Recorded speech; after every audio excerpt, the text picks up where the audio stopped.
धुळे जिल्हा हा दूध उत्पादनामध्ये संपूर्ण भारतामध्ये एक नंबर होता. पूर्ण भारतामध्ये. म्हणजे धुळ्याला मुंबईची आई म्हटले जायचे. का?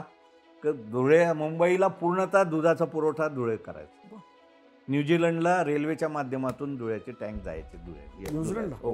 पूर्ण महाराष्ट्राला वन औषधी पुरवणारा जिल्हा म्हणून नंदुरबार जिल्हा हा ओळखला जायचा. धुळे शहर खरं तर दंगलीच्या याच्यातलं अभिप्रेत नाहीच आहे. तेच. धुळे शहरातली मुस्लिम वस्ती जी आहे ती धुळे शहराच्या इतर समाजाच्या मानाने खूप कमी आहे. मालेगावची पण अवस्था तशीच आहे. मालेगावमध्ये इतर समाजाची लोक जास्त आहेत, मुस्लिम कमी आहे. पण मुस्लिम ज्या भागामध्ये राहतात तिथे त्यांचं प्राबल्य आहे. हिंदू मुस्लिम समाज आजही अतिशय एकोप्याने राहतात.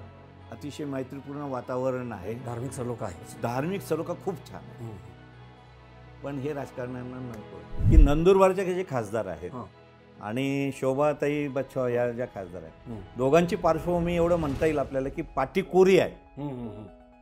बरोबर. यांच्यावर कुठल्याही प्रकारचा आरोप आजच्या घडीला करता येणार नाही, काही करू शकणार नाही. बरोबर. म्हणून काँग्रेसचं जे काही अजूनही जे आहे धुळे नंदुरबार जिल्ह्याचे मूळ अजूनही जर हे केलं, या दडपणं जर बाजूला केलीत तर काँग्रेस हाच जनमानसांमध्ये पक्ष आहे. अनिल गोटे. अनिल गोटे बरोबर. मोठं प्रस्ताव तेलगी घोटाळ्यामुळे तर अजून ते जास्त गाजलं. म्हणजे चिको आंदोलनामध्ये पण होते, पी.के. अण्णांच्या बरोबर पण होते, रोहिदास पाटलांच्या बरोबर पण होते, सर्व याच्यामध्ये ते होते आणि त्याच्यातून ते आणि ओरिटरी चांगली होती, संघटन कौशल्यही होतं. हा माणूस इतका पुढे गेला की 2 वेळा निवडून आला आमदार म्हणून. आदिवासी भागामध्ये मेधाताई पाटकरांचं खूप चांगलं काम आहे. त्यांना जागृती करणं, त्यांच्या संघटना बांधणं, त्यांच्यासाठी न्यायालयात जाणं वगैरे वगैरे, आणि त्यांना अनेक वकिलांनी पण खूप मदत केली. मग त्यांनी ज्या वेळेला ते विरोध केला त्यावेळेला त्यांना पण दडपण्यात आलं, आदिवासींना पण दडपण्यात आलं. ते धरण बांधले गेलं, उकाई धरण झालं. म्हणजे या सर्व पण त्याचा फायदा बहुसंख्य गुजरात. विजय गावित म्हणजे रमेश पाण्या वळवींचे जावई, त्यांच्यामुळेच त्यांना लिफ्ट मिळाली. आणि ते शरद पवारांबरोबर होते. शरद पवारांनंतर ते भाजपत गेले, भाजपत मंत्री झाले. मंत्री झाल्यानंतर आता 2-3 वेळाला मंत्रिपद त्यांना टर्ममध्ये मिळाले. पण तरी देखील ते जिल्ह्याच्या व्यतिरिक्त काहीच जिल्ह्याचा पण विकास करू शकले नाही आणि राज्यातल्या आदिवासींचा पण विकास करू शकले. 15 ऑगस्ट मोदीजींचं जर भाषण ऐकलं असेल तर मोदीजींनी शेवट भ्रष्टाचार निपटणं हा आमचा महत्त्वाचा उद्देश आहे अशा प्रकारे सांगून जोर दिला.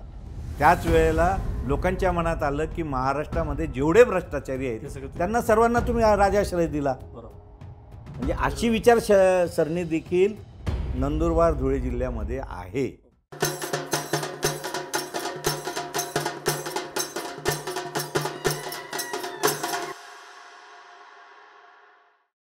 नमस्कार. बोलबेडूच्या जिल्ह्याचं राजकारण या मालिकेमध्ये पुन्हा एकदा स्वागत. आज आपण धुळे आणि नंदुरबार या 2 जिल्ह्यांबद्दल आपण चर्चा करणार आहोत. अर्थातच नंदुरबार जिल्ह्याची निर्मिती ही 1998च्या नंतर झाली, त्यामुळे आपण धुळे आणि नंदुरबार या दोघांचाही आढावा घेणार आहोत. आणि आपल्यासोबत ज्येष्ठ पत्रकार महेश घुगे सर आहेत, जे स्वतः लोकमतमध्ये जवळपास त्यांनी 22 वर्ष पत्रकारिता केली. ज्येष्ठ पत्रकार आहेत. नुसतं पत्रकारिता नाही, सामाजिक क्षेत्रात देखील त्यांचं काम आहे. त्यामुळं त्यांच्याशी आपण वेगवेगळे प्रसंग, घटना, गप्पा मारणार आहोत. सर, धुळे म्हटल्यानंतर एकतर खानदेशामधलं एक महत्त्वाचं केंद्र आणि वैशिष्ट्यपूर्ण शहर मानलं जातं. म्हणजे ब्रिटिश काळामध्ये ज्याची कॅप्टन ब्रिग्जनं उभारणी केली, ज्याचं आजही कौतुक होतं की तिथली जी रस्त्यांची रचना आहे किंवा ती आणि किती मोठी मोठी लोकं, त्यांचं वास्तव्य, आंबेडकर असतील, गांधी असतील, जमनालाल बजाज असतील, राजवाडे, विनोबा भावे, म्हणजे धुळ्याचा तुरुंग हा एक वेगळ्या पद्धतीने पण चर्चेमध्ये आला. तर सुरुवातीला मला तुम्ही आणखीन सांगा, कारण एकतर आदिवासी जिल्हा हा पण ओळखला जातो. नंदुरबारची निर्मिती नंतर झाली, पण त्याच्या आधी जवळपास 30% आदिवासी, म्हणजे पावरा असेल, भिल्ल, कोकणी, इतक्या सगळ्या ज्या आदिवासीच्या भाषा, तिथले सण असेल, तर तुम्ही थोडक्यात जी पार्श्वभूमी आहे एक सांस्कृतिक, ऐतिहासिक, ती सुरुवातीला सांगा. धुळे आणि नंदुरबार हे खरं तर खानदेशचा मूळ भाग आहे. ब्रिटिश प्रशासनाने त्यांच्या शासनाच्या सोयीसाठी म्हणून खानदेशची निर्मिती केलेली होती. त्यावेळेला पूर्व खानदेश आणि पश्चिम खानदेश म्हणजे 1909 मध्ये त्यांनी ही दोघांची विभागणी केलेली होती. भविष्यामध्ये 1998 मध्ये खानदेशचे 2 भाग झाले. पूर्व खानदेश आणि पश्चिम खानदेश. पूर्व खानदेश म्हणजे जळगाव आणि पश्चिम खानदेश म्हणजे धुळे. मग पूर्व खानदेशची राजधानी म्हणजे मुख्य स्थान जळगाव आणि धुळ्याची राजधानी मुख्य स्थान धुळे. हे 2 जिल्हे एकत्र असताना याला संयुक्त खानदेश असं म्हटलं जायचं. महाराष्ट्राच्या निर्मितीनंतर म्हणजे त्याच वेळेला जळगाव धुळे जिल्ह्यापासून अलग झालं आणि धुळे जिल्हा स्वतंत्र झाला. आणि धुळे जिल्हा स्वतंत्र झाल्यानंतर मग धुळे जिल्ह्याचं राजकारण वेगळं, जळगाव जिल्ह्याचं राजकारण वेगळं, अशा पद्धतीने ते सुरू झालं. पुढे याची वाटचाल होत असताना 1998 मध्ये नंदुरबार जिल्हा वेगळा झाला. तो भौगोलिक याच्यावरच झाला. त्याच्यामध्ये 5 जिल्हे वेगळे 5 तालुके वेगळे झाले. इथे 4 तालुक्यांचा धुळे जिल्हा. धुळे जिल्ह्याची पार्श्वभूमी जर आपण आता पाहिली, नंदुरबारच्या अगोदर आपण धुळ्याचा साधारणतः आढावा घेतला, तर स्वातंत्र्यपूर्व काळामध्ये धुळे जिल्ह्यामध्ये अत्यंत चांगल्या पद्धतीची चळवळ उभारली गेलेली होती. त्याच्यामध्ये महात्मा गांधींचं देखील इथे वास्तव्य झालेलं आहे. त्यांची देखील भेट तिथे झालेली आहे. पंडित जवाहरलाल नेहरू आहे, आंबेडकर आहेत. आंबेडकरांचं तर वास्तव्य म्हणजे धुळेला याच्यामध्ये जो लळिंग किल्ला आहे, फार गाजलेला किल्ला आहे तो. ब्रिटिशांच्या कालावधीमध्ये देखील त्या किल्ल्याला फार महत्त्व होतं. तिथे लांडोर नावाचा बंगला त्यावेळेला ब्रिटिशांनी त्यांच्या अस्तित्वासाठी ठेवलेला होता. तर तिथे त्यांचं वास्तव्य होतं. डॉक्टर बाबासाहेब आंबेडकर, साने गुरुजी, विनोबा भावे, त्याच्यानंतर तुमचे राजवाडे, विका राजवाडे, त्याच्यानंतर लक्ष्मण शास्त्री जोशी, त्यानंतर जमनालाल बजाज वगैरे ही जी बडी मंडळी, ही सर्व स्वातंत्र्य चळवळीच्या माध्यमातून धुळ्यामध्ये होती. आणि धुळ्याचा तुरुंगही त्या दृष्टीने भारतामध्ये प्रसिद्ध झाला, कारण ही सर्व मंडळी तिथे होते. विनोबा भावेने गीताई तिथे लिहिली, ती संपूर्ण जगामध्ये आजही येते जाते. त्याच्यानंतर साने गुरुजी त्या जेलमध्ये होते. महात्मा गांधींना काही दिवस तिथे डिटेन करून ठेवण्यात आलेलं होतं. तर अशा ह्या पार्श्वभूमीवर धुळे जिल्ह्याचा ज्यावेळेला स्वातंत्र्योत्तर काळामध्ये उदय झाला, त्यावेळेला राजकारणाच्या याच्यामध्ये धुळे जिल्हा हा तसा म्हणजे मागासलेला म्हणूनच धरले जायचा. परंतु स्वातंत्र्य चळवळीमध्ये या जिल्ह्याने खूप चांगलं काम केलं. स्वातंत्र्य चळवळीत काम करत असताना म्हणजे ही जी मंडळींची नावं घेतली मी, त्याच्याबरोबर आदिवासी समाजामधलं देखील क्रांतिकारक ह्या जिल्ह्यामध्ये होऊन गेले. म्हणजे तर तंट्या भिल्ले याचं नाव जर आपण म्हणजे खूपच त्या काळामध्ये गाजलेलं होतं. सावकारी पेशा त्यावेळेला ग्रामीण भागामध्ये फार जोरात होता. म्हणजे गोरगरिबांना लुटायचं आणि त्याला ब्रिटिश प्रशासनाची साथ पण होती. पण ब्रिटिशाला काय करायचं, पोलीस खातं हे ब्रिटिश म्हणजे ब्रिटिशाची दहशत निर्माण करण्यासाठी म्हणूनच पोलीस खातं होतं. म्हणजे जनतेने उठाव करायचा नाही, जनतेने स्वतंत्रता विचार व्यक्त करायचे नाही, आणि ते करत असताना त्यांच्यावर दबाव आणण्यासाठी ब्रिटिशांचं. तर त्यावेळेला तंट्या भिल्लांनी हे अतिशय महत्त्वाचं काम ग्रामीण भागामध्ये केलेलं. म्हणजे जनतेला हिंमत देण्याचं आणि जनतेला ब्रिटिशांपासून भीतीमुक्त करण्याचं काम तंट्या भिलसारख्या एका क्रांतिकारकाने केलेलं आहे. हे याच्यामध्ये इतिहासात कुठे सांगितले जात नाही. परंतु आदिवासींची जी पार्श्वभूमी आहे या जिल्ह्याच्या स्वातंत्र्याच्या चळवळीमधली, ती देखील फार महत्त्वाची. त्यांनी त्यावेळेचे जे सावकार की जे जनतेला लुटायचे, त्या सावकारांना लुटलं आणि लुटलेला पैसा त्या जनतेला त्यांनी दिला आणि स्वातंत्र्य चळवळीत काम करणाऱ्या लोकांना ती रसद पुरवली. म्हणजे धान्यापासून असेल, पैशापासून असेल, काही जनावरं त्यांना त्या धान्य घेऊन जाण्यासाठी लागणार असतील तर ती देखील तंट्या भिलसारख्या माणसाने केली. अशा याच्यामध्ये हे ज्या वेळेला स्वातंत्र्य मिळाल्यानंतर 52 मध्ये आपली पहिली लोकसभेची निवडणूक झाली. तर 2 लोकसभेच्या पहिल्या निवडणुकीमध्ये स्वतंत्र पक्षाचे म्हणजे स्वतंत्र उमेदवार हे निवडून आलेले. त्याच्यानंतर मग शालिग्राम भारतीय हे काँग्रेस पक्षाच्या याच्यावर आले. त्यावेळेला गाय वासरू हे चिन्ह असायचं. त्याच्यानंतर चुडामण आनंदा पाटील, अण्णासाहेब चुडामण पाटील म्हणून ज्यांचं नाव सर्व भारतभर गाजलं. ते पहिल्यांदा विधान परिषदेमध्ये निवडून आले, हां. त्याच्यानंतर विधानसभेमध्ये निवडून आले वाह! आणि शालिग्राम भारतीयानंतर खासदार झाले. ओह! आता ते खासदार झाले ते फक्त चौथी शिकलेले होते. बरं. मिल कामगार होते. प्रताप मिल म्हणून जी धुळे शहरामध्ये एकमेव त्यावेळेला उद्योग होता सूत कताईचा, सूत तयार करण्याचा, त्याच्यामध्ये हे मजूर होते. परंतु संघटनात्मक ज्ञान आणि कामगारांच्याबद्दल आत्मीयता हे लक्षात घेऊन त्यांनी तिथे संघटना बांधली आणि त्याच्यातून कामगार नेते म्हणून ते पुढे आले. पुढे आल्यानंतर मग ते भाऊसाहेब हिरेंच्या संपर्कात आले. त्यावेळेला भाऊसाहेब हिरे म्हणजे महाराष्ट्राचं दैवत होतं. यशवंतराव चव्हाण आणि भाऊसाहेब हिरे दोघंच फक्त महाराष्ट्राच्या ह्याच्यामध्ये.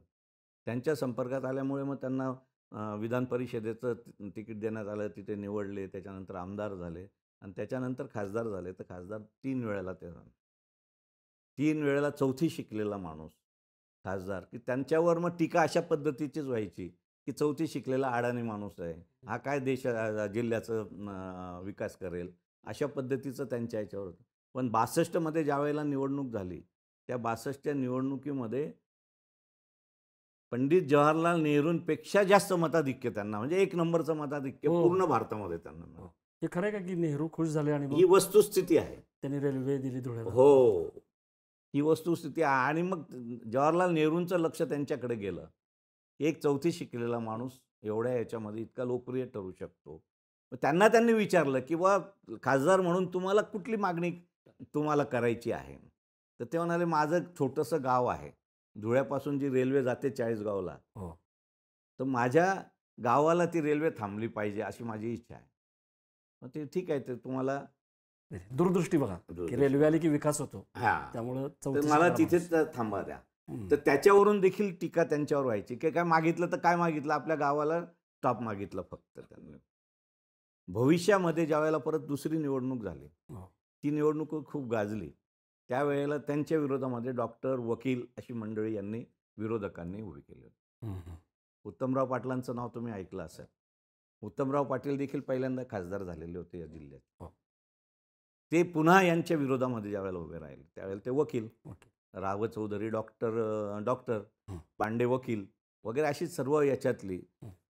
तर त्यावेळेला विरोधकांनी यांना उघडं पाडायचं. चौथी शिकलेला माणूस आहे, एका व्यासपीठावर जर याला बोलवलं तर हा उघडा पडेल आणि मग आपलं वजन तिथे वाढेल, असं साधारणतः त्या विरोधकांचा डाव होता. त्यांनी त्यावेळेला नगर परिषद होती, नगर परिषदेच्या आवारामध्ये एक संयुक्त सभा ठेवली, शेवटची सभा प्रचाराची. यांना सांगितलं त्यांना असं वाटलं होतं ते नकार देतील, पण ते म्हणाले ठीक आहे येतो. सर्व यांच्या झालं, यांना शेवटी बोलायला संधी दिली. वकील पांडे झालं, राव चौधरी झाले, जे जे सर्वांचे होते त्यांनी मी किती शिकलेलो आहे, मी किती काय करू शकतो वगैरे वगैरे योजना ज्या विकासाच्या होत्या त्या मांडण्याचा प्रयत्न केला आणि सांगितलं. हे चौथी शिकलेले जरी होते तरी त्यांच्यावर जी काही टीका व्हायची ना की अशिक्षित अशिक्षित अशिक्षित असं, ते त्यांच्या डोक्यामध्ये इतकं भिनलं होतं की मी अशिक्षित जरी असलो, परिस्थितीमुळे मी शिकू शकलो नाही, पण मी माझ्या मुलांना शिकवेल. त्यांनी त्यांच्या मुलांना काय केलं, खूप शिकवलं. पहिला मुलगा भास्करराव पाटील कलेक्टर झाला, दुसरा मुलगा भाईदास पाटील FRCS झाला परदेशातून, तिसरा मुलगा CRP झाला, म्हणजे लहान मुलांच्या याच्यातला तज्ज्ञ डॉक्टर झाला परदेशात, आणि चौथा मुलगा आणि 4 नंबरचा मुलगा डॉक्टर CPR झाला आणि 3 नंबरचा मुलगा रोहिदास पाटील हा इंजिनियर झाला. आणि मग ती जी सभा होती त्या सभेमध्ये त्यांना 5 मिनिटं फक्त देण्यात आलेली होती, प्रत्येकाला 5-5 मिनिटं दिले होते. ते म्हणाले आतापर्यंतच्या ज्या महानुभावांनी तज्ज्ञ आहेत, शिकलेले आहेत, मला त्यांचा अभिमान आहे की माझ्या परिसरामधली ही मोठी मोठी माणसं आज माझ्याबरोबर निवडणूक लढवत आहेत. मी सामान्य कामगार आहे, अशिक्षित आहे, हे सर्व डॉक्टर आहेत, वकील, यांनी सर्व सांगितलं, पण एकच सांगतो की मी वकिलांचा बाप आहे आणि डॉक्टरांचा बाप आहे. याच्यामध्ये ती सभा त्यांनी जिंकली. म्हणजे माझे मुलंच हे आहे, म्हणजे तुम्ही वकील आहात सर्व आहात, पण मी वकिलांचा बाप आहे. त्या याच्यावर ती निवडणूक इतकी गाजली की ते पुन्हा अजून सर्वाधिक मताने निवडून आले. त्याच्यानंतर स्थित्यंतर होत गेली. हं. त्याच्यानंतर तुकाराम उर्जी गावित खासदार झालेत.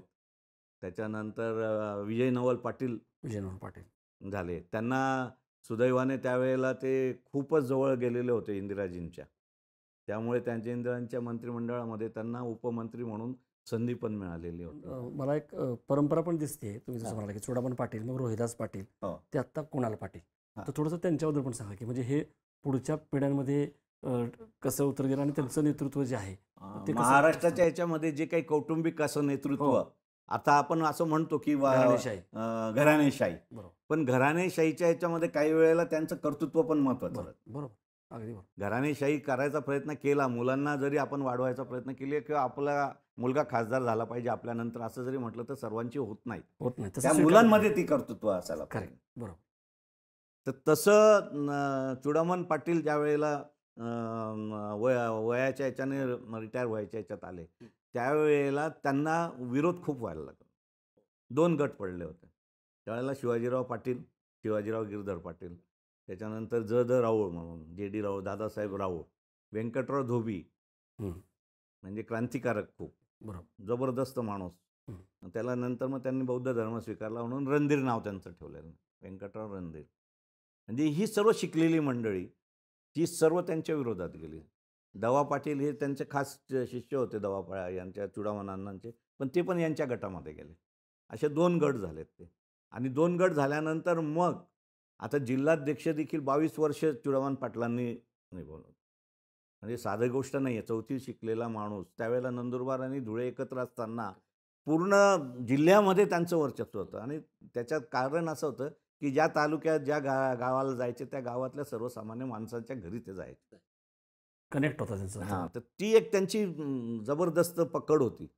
पण शिवाजीराव पाटील वगैरे ही मंडळी ज्या वेळेला शरद पवारांच्या वगैरेच्या संपर्कात आलीत आणि वरून ज्या वेळेला यांच्यावर दडपण आणण्याचा प्रयत्न केला, त्यावेळेला यांना साईडमध्ये बाजूला टाकायचा प्रयत्न झाला चुडामण पाटलांना. सुदैवाने त्यावेळेला यांचा उदय झाला. जिल्हा परिषदेच्या सदस्य म्हणून रोहिदास पाटील निवडून आले. आणि तिथून मग पुन्हा 2 गट झाले की अमरीशभाई पाटील यांच्या वेळेचे ते शिरपूरचे मुख्य झाले. दवा पाटील धुळे तालुक्याचे मुख्य झाले. सदाशिवराव माळी म्हणून प्राचार्य होते की ज्यांना चुडामण पाटलांनीच लहानपणापासून सर्व बाळकडू दिलं, राजकारणाचं, शिक्षणाला देखील मदत केली, ते पण पुढे यांच्या विरोधात गेले. म्हणजे रोहिदास पाटील एका बाजूला आणि हा गट, म्हणजे 2 गट झाले. अँकर गट हा अमरीशभाई पटेलच्या निमित्ताने ओळखू लागला. आणि जवाहर गट, की जवाहर सूतगिरणी, जवाहर मेडिकल कॉलेज वगैरे यांनी ते केलं, त्या जवाहर गट म्हणून रोहिदास पाटलांच्या याच्यामध्ये. पण सुदैवाने यांच्यातले नेतृत्व गुण असल्यामुळे आणि शंकरराव चव्हाणांचं यांच्यावर खूप त्यावेळेला भावना होती. जवाहर सूतगिरणी ही उघडायची, काढायची म्हणून ज्या वेळेला प्रस्ताव रोहिदास पाटलांनी ठेवला, त्यावेळेला मुख्यमंत्र्यांनी जागा ताबडतोब त्यांना उपलब्ध करून दिली. त्यांचे जावई किशोर पाटील हे धुळ्याचेच, आणि या दोघांचं सख्य होतं, रोहिदास पाटील आणि किशोर पाटील हे दोघांचं. या दोघांनी मिळून जवाहर सूतगिरणीला चालना दिली आणि तिथून रोहिदास पाटलांना देखील चालना मिळत गेली. 7 वेळेला ते निवडून आलेत आणि 40 वर्ष जवळजवळ ते मंत्री होते. ते स्वतःच्याच कर्तबगारीने. चुडामण अण्णांचं त्यांच्या पुण्यावरती नाही, काही नाही, त्यांच्या पुण्यावरती नाही, त्यांच्या स्वतःच्या कर्तृत्वाने. शंकरराव चव्हाणांनी त्यांना पहिल्यांदा मंत्रिमंडळात घेतलं, त्यावेळेला ते आमदार पण नव्हते आणि त्यांनी त्यांना संधी दिली. त्याच्यानंतर मग प्रत्येक तालुक्यामध्ये वेगवेगळे आमदार झालेत, त्यांचं स्वतःचं प्रस्थान झालं. म्हणजे साक्रीला गोजरताई भामरे, म्हणजे रामराव दादा पाटील जे पूर्वाश्रमीचे कम्युनिस्ट, ते काँग्रेसमध्ये आले. मग गोजरताई भामरेंना त्यावेळेला ते रिझर्वेशन होतं महिलांचं म्हणून त्यांना तिकीट मिळालं. म्हणजे रामराव दादांच्या पत्नी, मग ते तिथे आमदार झालेत. गोजरताई झाल्या. रामराव दादांनी शेवटपर्यंत काँग्रेसचं अध्यक्षपद त्यांना मिळालं. जवळजवळ 10 वर्ष ते अध्यक्ष होते, पण त्यांना आमदार होता आलं नाही. सुदैवाने त्यांचा मुलगा सुभाष भामरे बरोबर हे राजकारणामध्ये पुढे सरकायला लागलेत. आणि रोहिदास पाटलांना विरोध करत असताना हे काही त्यांना म्हणजे हे होऊ देत नव्हते. ते त्यांच्या त्यांच्या तालुक्यामध्ये भक्कम होते. जिल्ह्याचं नेतृत्व त्यांना करू शकले नाही, करू दिलं नाही. पण तालुक्यात ते भक्कम होते आणि महाराष्ट्रात देखील त्यांचं खूप नाव होतं. आणि मंत्रिमंडळात ज्या मंत्रिमंडळ त्यांनी सांभाळलं, त्या त्या खात्यामध्ये त्यांनी अतिशय चांगल्या पद्धतीचं काम केलं. तसं अमरीशभाईंचं काम खूप चांगलं आहे. सहकार क्षेत्रामध्ये त्यांनी खूप काम केलं. पी.के. पाटील नावाचं, तर त्यांनी देखील शहादामध्ये, त्यावेळेला नंदुरबार धुळे एकत्रच होतं, खूप चांगलं काम केलं. त्यांनी सूतगिरणी तिथे काढली. त्यांनी मक्याचा एक चांगला प्रकल्प तिथे काढला. म्हणजे त्यांचंही काम त्या शहाद्याच्या एकत्र असतानाचं, म्हणजे शिरपूर, साक्री, शहादा वगैरे ह्या भागामध्ये ज्यांच्या त्यांच्या संस्थानिक ते निर्माण झाले. रोहिदास पाटलांचं धुळे ग्रामीण हा झाला. मग त्याच्यानंतर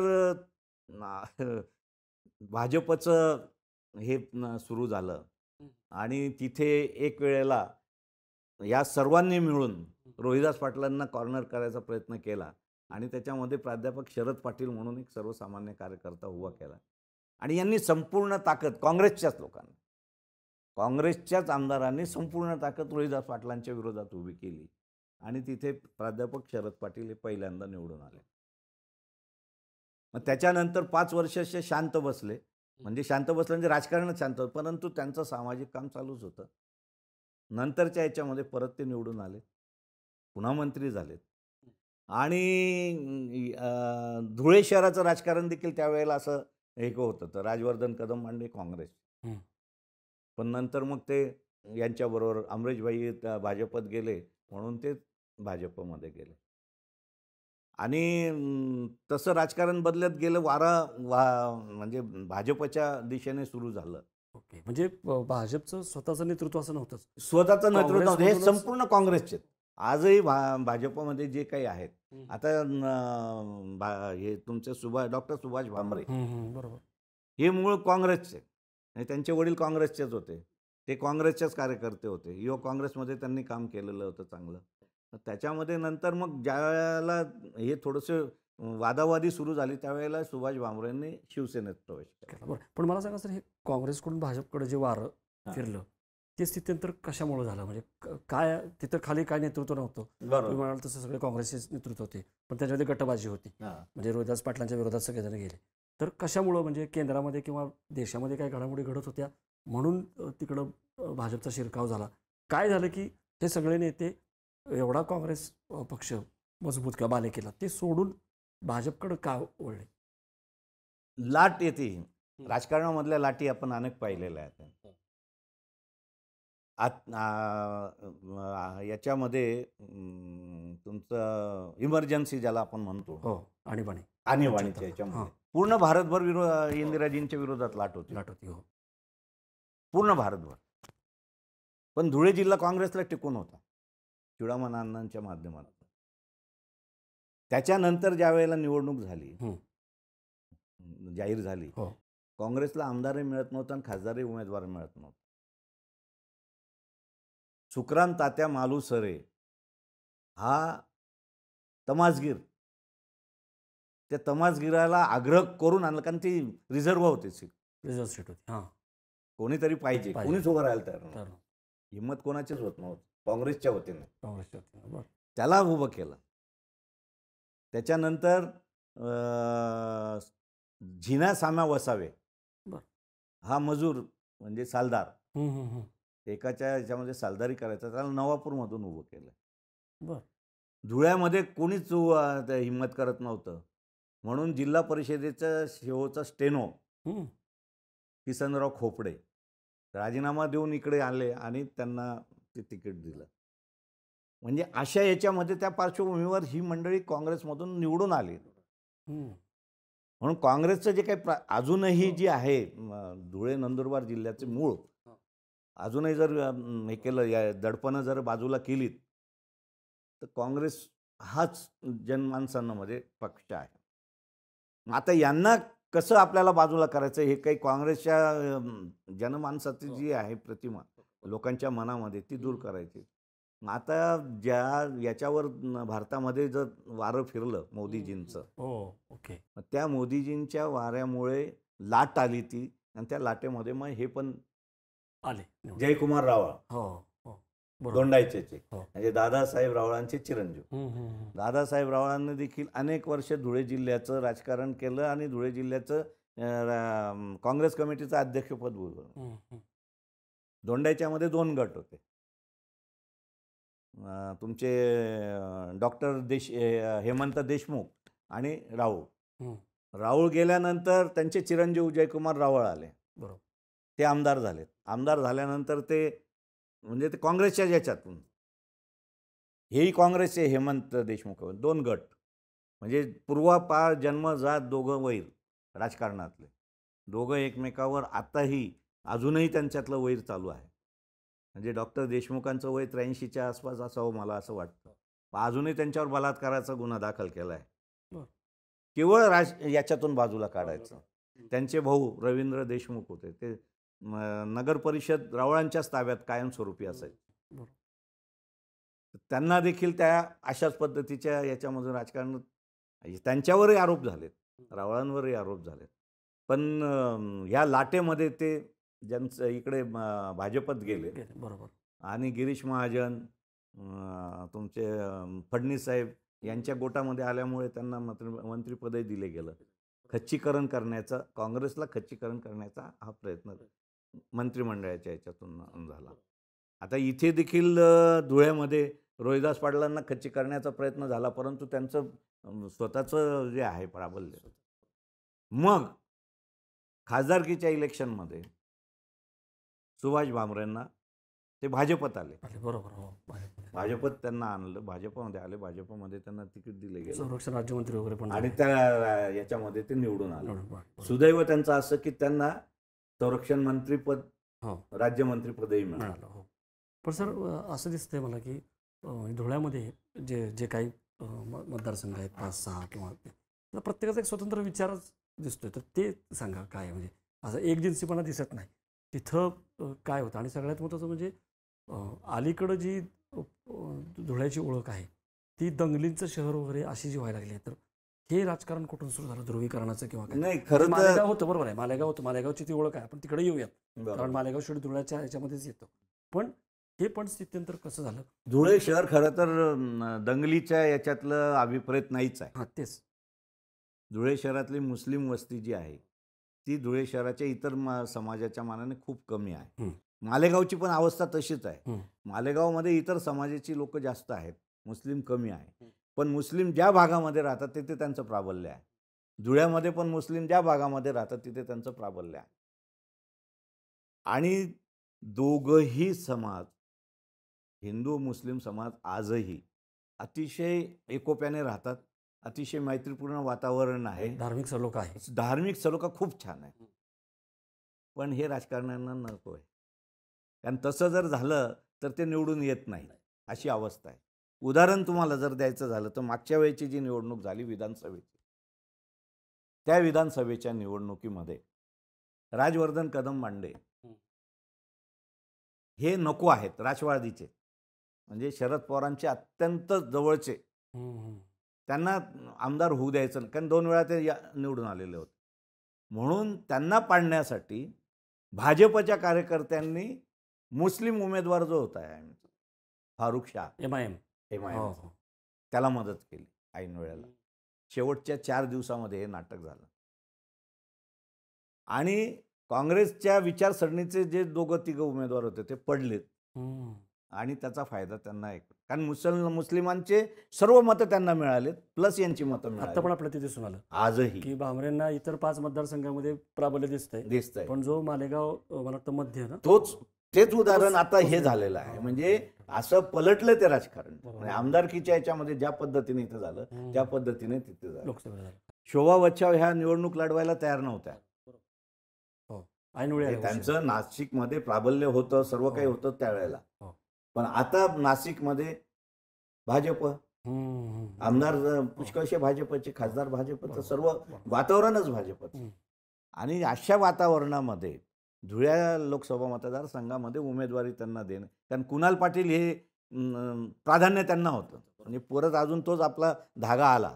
रोहिदास पाटलानंतर कुणाल पाटलांनी हे स्वतःचं अस्तित्व निर्माण करायचा प्रयत्न केला. बरोबर. आणि कुणाल पाटील देखील घराणेशाहीचा आहे, परंतु घराणेशाहीमुळे किंवा वडिलांमुळे तो पुढे आला असं म्हणता येणार नाही आपल्याला. स्वतःचं कर्तृत्व पण आहे. स्वतःचं कर्तृत्व त्या माणसामध्ये आहे. त्याने संघटन कौशल्य वापरून पूर्ण धुळे तालुक्यामध्ये ग्रामीणमध्ये त्याने स्वतःचं प्राबल्य निर्माण काँग्रेसची जी दुसरी फळी आहे हो त्याच्यामध्ये त्यांचं नाव घेतलं जातं. हो म्हणजे हे सगळे सतेज पाटील त्यांना देखील भाजपमध्ये आणण्याचा प्रयत्न खूप झाला. कारवाई ईडीची पण खूप झाली. हं. कारवाई झाली. त्याचं 3-4 दिवसपर्यंत हो. त्या सूतगिरणीवर सर्व यंत्रणा येऊन बसली होती. सर्व काही झालं, परंतु तो डगमगला नाही. त्याने शेवटपर्यंत काँग्रेस लावून धरलं. त्याचा परिणाम मतदारांवर पण तो झाला की काही जरी झालं तरी हा माणूस खमक्या आहे. म्हणजे ते तिकडे ते आमदार म्हणून निवडून आले. बरोबर. आता इथे शहरामध्ये देखील हा प्रॉब्लेम झाला की हे MIMचे फारुख शाह निवडून आले. बरोबर. मला वाटतं 2 आमदार आहेत धुळे जिल्हा. एकमेव असा जिल्हा की जिथे MIMचे 2 आमदार. हा 2 आमदार आहे. हं. नाही धुळे जिल्ह्यात नाही. धुळ्यात एकच धुळे आमदार. आणि मालेगाव. हा धुळे आणि मालेगाव. लोकसभेमध्ये हा, मिळालं. हा. बरोबर. आता या लोकसभेच्या निवडणुकीच्या वेळेला आता तुम्ही तो विषय हो. काढलात म्हणून सांगतो तुम्हाला की शोभाताई शेवटपर्यंत नाही म्हणायच्या. कुणाल पाटलांच्या याच्यावर सर्व होतं. राज्यातले देशातले लोक देखील कुणाल पाटलांनीच उभं राहावं अशा पद्धतीचं होतं. पण त्यांच्या डोक्यामध्ये नव्हतं ते की आपल्याला, कारण मागच्या वेळेला ते भामरेंच्या विरोधात पडले. बरोबर. आणि ही ताकद इथे खर्च करण्यापेक्षा आपण भविष्यामध्ये काँग्रेसला चांगले दिवस आहे हे असं ते कार्यकर्त्यांमध्ये सांगत होते. आणि जर काँग्रेसचं राजवट आली महाराष्ट्रामध्ये तर मी मंत्री होईल. मी तिथे खासदार होऊन काय करणार आहे हे डोक्यामध्ये त्यांच्या.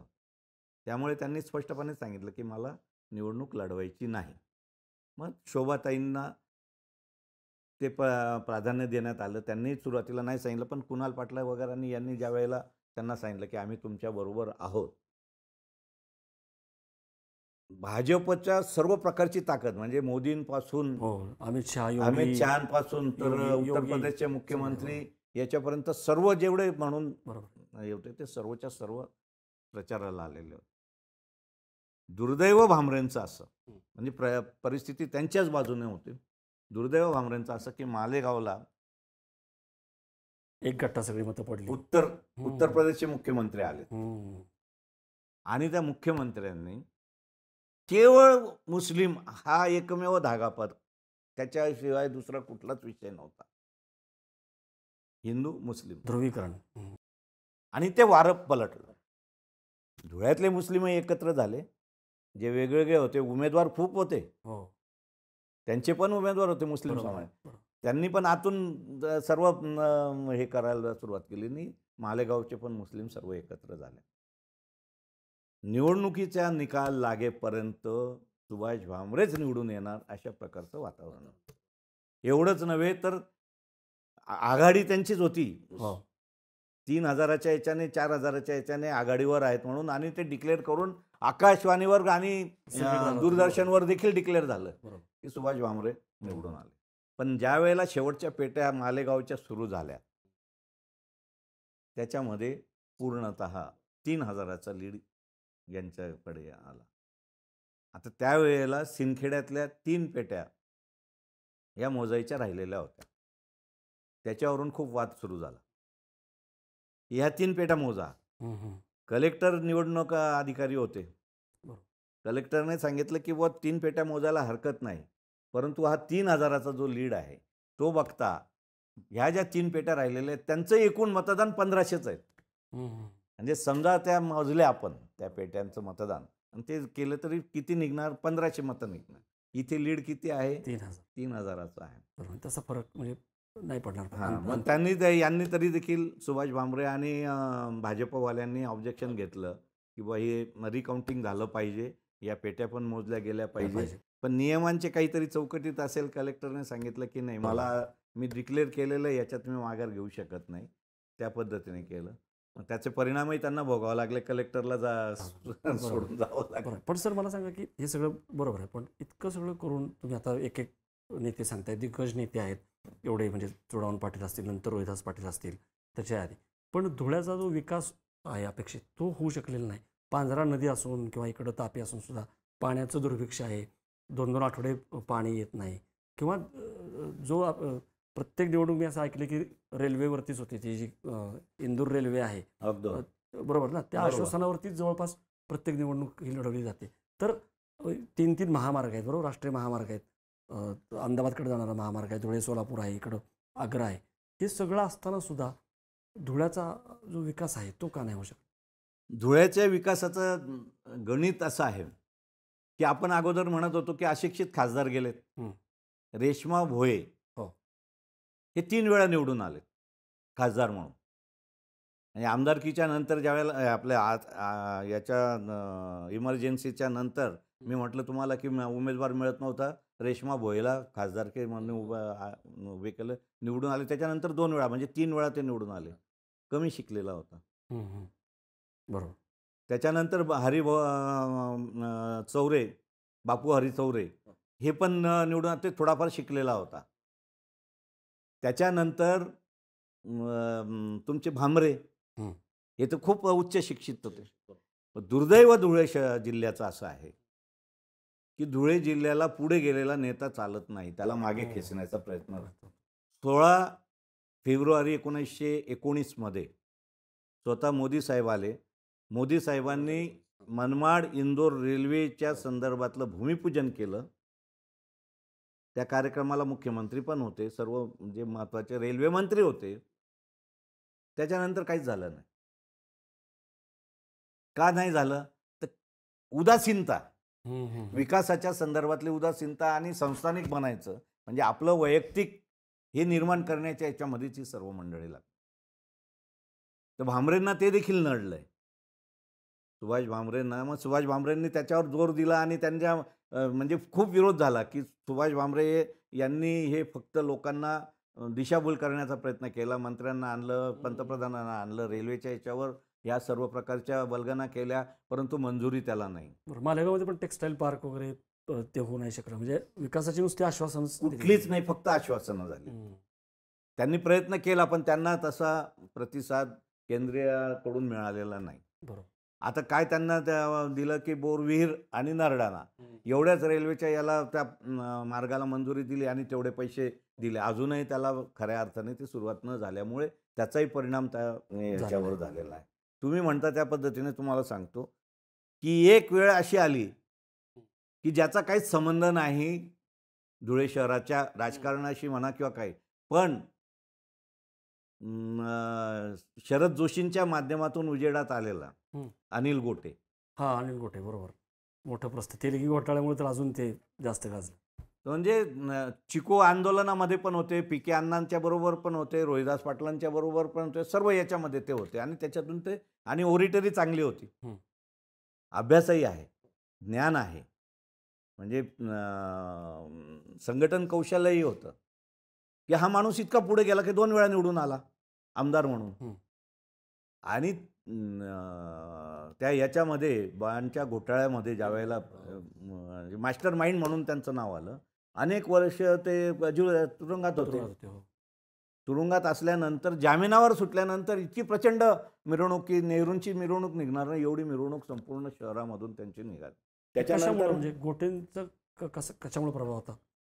गोटेंचा प्रभाव काहीच नाही, त्याची ओरिटरी होती आणि विकास. एक मात्र मानावं लागेल त्यांना की ते आमदार झाल्यानंतर एक विकासाचं क्षेत्र त्यांच्या डोक्यामध्ये खूप छान आहे. ओके. म्हणजे विचार म्हणजे नुसतं बोलणं नाही, त्यांनी कृती करून दाखवलेलं. म्हणजे अनेक रस्ते आता पांझरा नदीच्या दोन्ही बाजूला जवळजवळ 10-15 किलोमीटरचे रस्ते त्यांनी अतिशय चांगल्या पद्धतीने केले. काही धार्मिक स्थळं विकसित केली, काही क्रीडांगणं विकसित केली, म्हणजे चांगल्या पद्धतीची कामं त्यांनी केलेली. आणि MIDC मध्ये देखील चांगल्या प्रकारचे उद्योग आणण्याच्या दृष्टीने देखील त्यांनी प्रयत्न खूप छान केलं. ते बरोबर. म्हणजे जो काही त्यांचा वर हे होता, म्हणजे गडकरींशी अतिशय जवळचे संबंध असतात, त्याच्यामुळे पैसा त्यांनी भरपूर आणला आणि विकासाची कामं चांगली केली. पण गची बाधा त्यांना इतकी आणि तोंडामुळे गेलेत, म्हणजे समोरच्याला कमी लेखणं.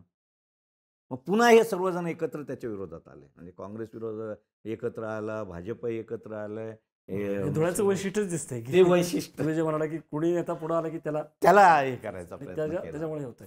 तर हे तर आता बघितलं आपण, पण याच्या व्यतिरिक्त पण धुळ्यामध्ये मेधा पाटकरांनी नर्मदा किंवा सरदार सरोवराचं जे आंदोलन आहे त्याची पहिली हाक इथं दिल्याचं दिसतं आपल्याला. नाही, विजयाचाही चौक होता. विजय चौक होते. विजयाताई चौकांनी काय केलं, विरोधाच्या याच्यामध्ये विरोध हे खऱ्या अर्थाने इथे टिकलेच नाहीत. म्हणजे विरोधकांचं जे काही प्राबल्य पाहिजे ना, आता राव चौधरी होते, एक चांगला विरोधक होता, सुशिक्षित होता. पण कम्युनिस्ट पक्षांच्या याच्यामध्ये पण फाटाफूट झाली संयुक्त महाराष्ट्र चळवळीच्या नंतर. भाई मदाने हे कम्युनिस्ट पक्षाचे म्हणजे यांचे उजवे हात होते, तुमचे राव चौधरींचे. पण दोघांच्या याच्यात परत सत्तेच्या याच्यामुळे थोडंसं आमदार तू व्हायचं का मी व्हायचं याच्यामध्ये थोडीशी फाटाफूट झाली आणि हा वेगळा गट, कम्युनिस्ट वेगळा गट निर्माण झाला. बरोबर. म्हणजे जी ताकद त्यांच्यात वाढायला लागलेली होती विकासाच्या दृष्टीने, पण सुशिक्षित माणसं होती ही सर्व, तर त्याच्यामध्ये देखील त्यांचे गट पडल्यामुळे ते बाजूला झाले. मग प्रजा समाजवादी पक्ष थोडासा पुढे यायला लागलेला होता. त्याच्यामध्ये विजयाताई चौक ह्या बरोबर नानासाहेब गोरे वगैरे यांच्या याच्यातल्या तालमीत तयार झालेल्या, तर त्या देखील, पण त्यांना देखील यश मिळालं नाही. पण त्यांनी जे काम केलं परित्यक्त्या विधवांसाठी, त्यांनी स्त्री मुक्तीच्या बाबतीमध्ये आणि स्त्री परित्यक्त्याच्या बाबतीमध्ये अतिशय चांगलं काम केलं. सरकारी धोरण पण बनवलं त्यांचा सगळा विचार करून. ज्या वेळेला युती शासन होतं ना, त्या युती शासनामध्ये अनेक योजना त्यांनी आणल्या पण होत्या. त्यांनी चांगल्या पद्धतीचं काम झालं होतं. पण दुर्दैवाने त्यांचा अंत झाल्यानंतर परत ती चळवळ पुन्हा बरं. आपण धुळ्याचं संपवताना मला फक्त की 2 वेगळे प्रयोग ज्याचं जागतिक स्तरावरती पण उल्लेख झाला तेही सांगा. म्हणजे एक तो बारीपाडा चैत्राम पवारांचा आदर्श ग्राम मॉडेल असेल किंवा खानापूरकरांचं जे पुनर्भरण असेल, विकासाचं जी कामं आहे, म्हणजे हे सांगा. आणि ह्याच्याबरोबर जे तिथले भ्रष्टाचार वेगवेगळे जे पण खूप गाजले ते ते आता खानापुरांचं तर म्हणजे त्यांनी त्यांच्या शिरपूर तालुक्यामध्ये, म्हणजे कसं असतं की संधीचं सोनं करता आलं पाहिजे आणि संधी मिळाल्या पाहिजे. आता त्यांनी ज्या वेळेला ते त्यांच्याकडेच नोकरीला होते, खानापूरकर साहेब, सुरेश खानापूरकर हे अमरीशभाई पटेलांच्या संस्थेमध्ये नोकरीला होते. त्यांनी ज्या वेळेला ह्या जलनिस्सारांच्या याच्यामध्ये काम सुरुवात केलं आणि त्यांनी बघितलं अमरीशभाईंनी की हा माणूस काहीतरी चांगल्या पद्धतीचं काम करतो आहे, म्हणून त्यांनी त्यांना संपूर्ण ताकद त्यांच्या उपलब्ध करून दिली. म्हणजे पैशापासून तर यंत्रणेपासून, तर त्याच्यामुळे ते शिरपूर तालुक्यात काम करू शकले. हे दुसरीकडे नाही झालं. बरोबर. कारण ही यंत्रणा पूर्ण त्या आमदाराने आणि त्यांनी सूतगिरणीच्या माध्यमातून याच्या माध्यमातून त्यांना त्यांच्या पाठीमागे ताकद उभी केली, म्हणून ते प्रकाशात आले. म्हणजे त्यांचा महाराष्ट्र शासनाने त्या म्हणजे पथदर्शी म्हणून उल्लेख करून म्हणजे राज्य स्तरावर एक चांगलं अधिवेशन बोलवलं. सर्व आमदार, सर्व खासदार, सर्व अधिकारी सर्वांना बोलवून त्यांचं तिथे भाषणही ठेवलेलं होतं. बरोबर. पण दुर्दैवाने नंतर मग त्यांना ते राज्य हे झालं आणि अमरीशभाईचा माणूस म्हणून, म्हणजे एक चांगला काय संशोधक आहे म्हणून नाही, पण हा त्याचा माणूस आहे म्हणून त्याला पिछाडी मिळाली. आता तुम्ही 2-3 घटना भ्रष्टाचाराच्या तुम्ही म्हणाला, कारण ते खूप गाजले की सर्वात अगोदर वि.स. पागेंचं नाव आपण ऐकलं. सभापती होते आपले वि.स. पागेंनी महाराष्ट्रामध्ये ज्या वेळेला 72 मध्ये दुष्काळ पडला, त्यावेळेला दुष्काळामध्ये लोकांना कामं, रोजगार हमी योजना द्यायची, कारण उत्पन्नाचं साधन काहीच नव्हतं लोकांना, म्हणून रोजगार हमी सुरू केली. प्रत्येक गावामध्ये रोजगार हमीची कामं त्यांनी सुरू केली. रोजगार हमी याचा अर्थ काय, की गावामध्ये मोठा खड्डा आहे, त्या खड्ड्यामध्ये पाणी साचतं आणि ते पाण्यामुळे रोग निर्माण होतात, दुर्गंधी निर्माण होते वगैरे. मग तो खड्डा भरायचा.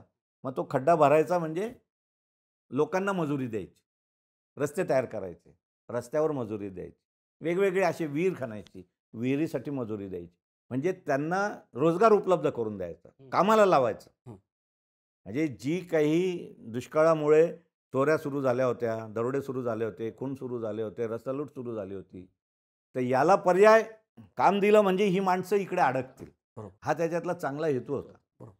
आणि वसंतराव नाईकांनी त्याला प्रोत्साहन दिलं, पूर्ण ताकद त्याच्या पाठीमागे लावली. रोजगार हमी योजना ही महाराष्ट्राची संपूर्ण भारतभर देण आहे, ती देशाला देण. हो. तिथे काय झालं की इंजिनियर्स जे होते त्यावेळेचे, त्या इंजिनियर्सने राजकारण्यांना हाताशी धरून इतका जबरदस्त भ्रष्टाचार सुरू केला. 5-10 वर्षामध्ये त्यांनी पूर्ण म्हणजे धुळे जिल्ह्यामध्ये म्हणजे शासनाचा पैसा पूर्णतः लुटून घेतला. हे कलेक्टर अरुण भाटिया असताना त्यांच्या लक्षात आणून दिलं कोणी? सत्ताधाऱ्यांनीच, आमदार खासदारांनी. म्हणजे आता त्याच्यात पैलू बघा कसे आहेत. त्यावेळेला नंदुरबार धुळे जिल्हा एकत्र होता आणि ही जी मंडळी होती, अधिकारी मंडळी, ही मराठा समाजाची होती, जास्त काही ब्राह्मण समाजाची. आणि हे आमदार खासदार कोण होते? स्वरूपसिंग नाईक, माणिकराव गावित, रमेश पावरा वगैरे ही आदिवासी मंडळी, की ही आपल्या आदिवासी भागामध्ये, नंदुरबारमध्ये असो, धुळ्यामध्ये, ज्या भागामध्ये आपल्या लोकांना लुटता येतात, म्हणजे त्यांना काहीच रोजगार देत नाही आणि हेच पैसे खात आहेत. कसे खायचे ते? की खड्डा आता जो आहे तो खड्डा भरायचा आहे ना, तर तो खड्डा मजुरांकडून भरायचा नाही, तर तो त्या गावाचा सरपंच असेल ना, त्या सरपंचाकडे ट्रॅक्टर आहे, सरपंचाकडे यंत्रणा आहे, एका दिवसामध्ये तो खड्डा भरले जायचा. मग तो भरलेला खड्डा कोणाच्या नावाने? मजुरांची नावं तर द्यायला पाहिजे ना, का रोजगार हमी योजनेच्या ह्याच्यात कागदोपत्री फक्त मजुरांचे नाव. हां, मग ती कागदपत्र पण ती द्यायची कशी द्यायची? मजुरांची हजेरी तर लागली पाहिजे ना. मग मजुरांची नावं कुठून आणायची? हजेरी पटावर नावं लागायची. तर ग्रामपंचायतीमध्ये मतदारांची यादी राहते, त्या मतदारांच्या यादीवर त्यांची नावं लागली. ती नावं लावली तर आता ती नावं टाकायची, कोणाच्या सह्या घ्यायच्या, कोणाच्या काय, कसं करायचं? तर त्याच्यावर अंगठे घेतले गेले, पण नुसते अंगठे नाही तर पायाचे पण अंगठे घेतले गेले. अरे बाप. म्हणजे एक वेगळं प्रकारचं असं षडयंत्र या जिल्ह्यामध्ये त्यावेळेला धुळे नंदुरबारमध्ये सुरू होतं, सर्वीकडे होतं, सर्व याच्यामध्ये. हे अरुण भाटियांच्या लक्षात कोणी आणून दिलं? आमदार खासदारांनी आणून दिलं की हे सर्व असे प्रकार चाललेले आहेत. त्यांनी स्वतंत्र शोध यंत्रणा तयार केली, महसूल यंत्रणा. त्याच्यात पोलिसांना पण मदतीला घेतलं, त्याच्यात सामाजिक कार्यकर्त्यांना मदत केलं, आमच्यासारख्या पत्रकारांना पण मदतीला घेतलं आणि ते स्वतः सर्वीकडे व्हिजिट देत फिरले. आणि त्यांच्या हे लक्षात आले सर्वीकडे की ही सर्व हजेरी पत्रकं आहे, ही सर्व बोगस आहे. म्हणजे मेलेल्या माणसाचे 10 वर्षापूर्वी तो मेलेला आहे, पण मतदार यादीत नाव आहे त्याचं, मग त्याचं नाव त्या हजेरी पत्रकावर आहे आणि त्याला मजुरी त्याच्या नावावर, पण ती मजुरी तो सरपंच खातोय, तो इंजिनियर म्हणजे हे सर्व लिंक होते अशी. त्याच्यामध्ये मग रोजगार हमी योजनेचा भ्रष्टाचार त्यांनी उकरून काढला. त्याच्यामध्ये आमदार खासदार पण हे व्हायला, म्हणजे हे इंजिनियर कुठपर्यंत, म्हणजे सचिवापर्यंत ती लिंक होती. ते सर्व अडकायला लागले. त्यावेळेला नेमकं काय झालं? स्वरूपसिंग नाईक हे खासदार होते आणि माणिकराव गावित आमदार होते. मध्यवादी निवडणूक जाहीर झाली आणि शिफ्टिंग झालं की स्वरूपसिंग नाईकांना आमदारकीचं तिकीट दिलं गेलं, माणिकराव गावितांना खासदारकीचं तिकीट दिलं गेलं. आणि त्या निवडणुका जिंकायच्यात म्हणजे पुन्हा पैसा पाहिजे. मग जे भ्रष्टाचारामध्ये अडकलेले जे लोक होते, इंजिनियर्स वगैरे सर्व, त्यांना एकत्र करण्यात आलं, त्यांच्याकडून पैसा घेण्यात आला आणि त्यांच्यावरच्या केसेस, ही वस्तुस्थिती, ही वस्तुस्थिती विस पागेंच्या माध्यमातून रासू गवई समिती अध्यक्ष, त्यांच्या अध्यक्षतेखाली नेमली गेली होती आणि 62 आमदार त्या समितीमध्ये होते. ही समिती संपूर्ण महाराष्ट्रभर फिरली आणि वस्तुस्थिती खरी आहे का अरुण भाटियांनी काढलेली ही शोधायचा प्रयत्न केला आणि त्याच्यामध्ये ती वस्तुस्थिती निघाली.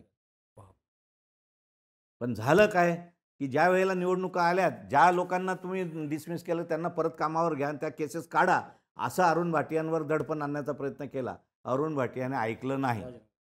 तो म्हणा मी जिल्हा न्यायदंडाधिकारी आहे, जिल्हाधिकारी आहे, माझ्या हातून हे पुढचं सर्व कार्य झालेलं आहे, याच्यामध्ये आता मला माघार घेता येणार नाही. गुन्हे माघार घेता येणार, गुन्हा दाखल करता येईल, तुम्हाला काय करायचं कोर्टात तुम्ही करा. तर भाटिया तर काय बदले नाहीत आणि तुम्ही जसं म्हणताय की म्हणजे एक प्रकारे ज्यांनी भ्रष्टाचार केला त्याच लोकांना हाताशी धरलं आणि हे खूप आहे. मग पुढं काय झालं? म्हणजे ती जे त्या केसेस आहेत त्या काढायच्या आणि यांना त्याच्यातून मोकळं करायचा अशा प्रकारचा तो प्रयत्न सुरू होता राजकीय स्तरावरून. पण भाटियांनी ते ऐकलं नाही. म्हणून मग चरणसिंग आझादांना मार्ग काढायचा म्हणून चरण सिंगांना हाताशी धरण्यात आलं. चरण सिंगांनी काय करावं की एखाद्या पोलीस स्टेशनमध्ये 150 पानाचा एक गुन्हा दाखल झालेला आहे. त्या 150 पानाच्या गुन्ह्यामध्ये संबंधित मुख्य इंजिनियर, चीफ इंजिनियर जे काही असतील अधिकारी जबाबदार, त्या अधिकारी कशामध्ये अडकतोय तो, कुठल्या गुन्ह्यामध्ये, कुठल्या पानावर त्याच्या संदर्भामध्ये नोंदी आहेत, तर त्या 150 पानातली तेवढी पानं काढायची आणि दुसरी पानं त्याच्यामध्ये लावायची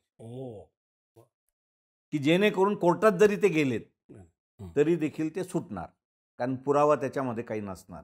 म्हणजे अशा प्रकारची यंत्रणा ते. पण भाटियांनी काय केलं होतं की पत्रकारांना, सामाजिक कार्यकर्त्यांना, इतर लोकांना देखील त्याच्यामध्ये सहभागी करून घेतलेलं होतं. डॉक्टर होते, वकील होते, शिक्षक होते. त्यांनी या सर्व त्यांच्या लक्षात आणून दिलं की असं असं होतंय. मग भाटियांनी स्वतः पोलीस स्टेशनला व्हिजिट द्यायला सुरुवात केली की जिथे अशी तक्रार आलेली आहे ते. म्हणजे भाटियांचं असं होतं की ते ऐकायचे, परंतु ऐकल्यानंतर लगेच विश्वास ठेवत नव्हते. ते स्वतः त्याची पूर्णतः पडताळणी करायची आणि मग ॲक्शन घ्यायची. मग त्यांनी जवळजवळ नंदुरबार, धुळे जिल्ह्यातल्या काही पोलीस स्टेशन्सला व्हिजिट दिले आणि बघितलं ती वस्तुस्थिती होती. मग त्यांनी ती वस्तुस्थिती गव्हर्नमेंटला कळवली की बुवा असं असं होतं आहे, असं असं चालू आहे.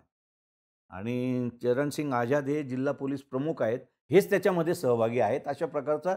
आणि ती खळबळ माजली संपूर्ण महाराष्ट्रभर. म्हणजे लोकसत्ता असेल, टाइम्स ऑफ इंडिया असेल, इंडियन एक्सप्रेस असतील, ही जी काही राष्ट्रीय स्तरावरची याच्यातली होती त्याच्यामुळे संपूर्णतः. आणि मग महाराष्ट्र शासनाच्या डोक्यामध्ये असं घालण्यात आलं, म्हणजे सत्ताधाऱ्यांची, की ही राजकीय लोकांची बदनामी आहे आणि महाराष्ट्र शासनाची बदनामी आहे. म्हणून मग वरून पुन्हा याच्यावर दडपण आणण्याचा प्रयत्न झाला. दाबण्याचा प्रयत्न झाला. नाही दाबले गेलं, ते दाबले गेलं नाही. त्यांनी ते लावूनच धरलं खूप. त्याच्यावर रासू गवईंची कमिटी नेमली. त्या कमिटीने पूर्णतः रिपोर्ट संपूर्णतः यांच्या बाबतीत बाजूनेच दिला. पण दुर्दैवाने नंतर मग त्यांची बदली करण्यात आली. मग त्या बदली करण्यानंतर मग ते चरणसिंग आझादने नंतर ह्या लोकांना संरक्षण दिलं. मग त्याच्यामध्ये त्यांची बदली झाल्यानंतर चरणसिंग आझाद होतेच. मग त्यांनी त्यांच्या पद्धतीने जे करायचं त्या पद्धतीने करून मग यांना सहकार्य करून त्याच्यावर ते गेले. दुसरा भ्रष्टाचार जो आहे, आमच्या धुळे जिल्हा म्हणजे खरं तर खूप म्हणजे चांगल्या लोक, सर्वसामान्य लोक खूप चांगले आहेत. पण ज्याला संधी भ्रष्टाचाराची करायची मिळाली तो मात्र त्याच्यामध्ये तो पूर्ण याच्यात होता. धुळे जिल्हा परिषदेमध्ये सिंचन विभाग आहे, लघु सिंचन विभाग. आणि सर्वच जिल्हा परिषदांमध्ये तो विभाग असतो. त्याच्यामध्ये एक क्लार्क, कारकून भास्कर शंकर वाघ, सर्वसामान्य घरातला. त्याच्या सुदैवाने त्याला अशा टेबलवर बसवलं गेलं की जिथे ते धनादेश म्हणजे आपले चेक्स इश्यू करायचे. काही दिवसानंतर म्हणजे 5-10 वर्ष त्याची सर्व्हिसमध्ये गेल्यानंतर त्याला डोक्यामध्ये काय आलं, त्याने त्याचा काय उपयोग केला त्याच्या याच्यामध्ये, की त्याने एक परवानगी मागितली जिल्हा परिषदेच्या मुख्य अधिकाऱ्याकडे की माझ्या कार्यालयामध्ये मला एकविरा देवीचं हे लावू द्या आणि मला पूजा करण्याची परवानगी द्या दर आठवड्याला. तर ते धार्मिक याच्यात त्याच्यामुळे ते परवानगी दिली. ते दरवर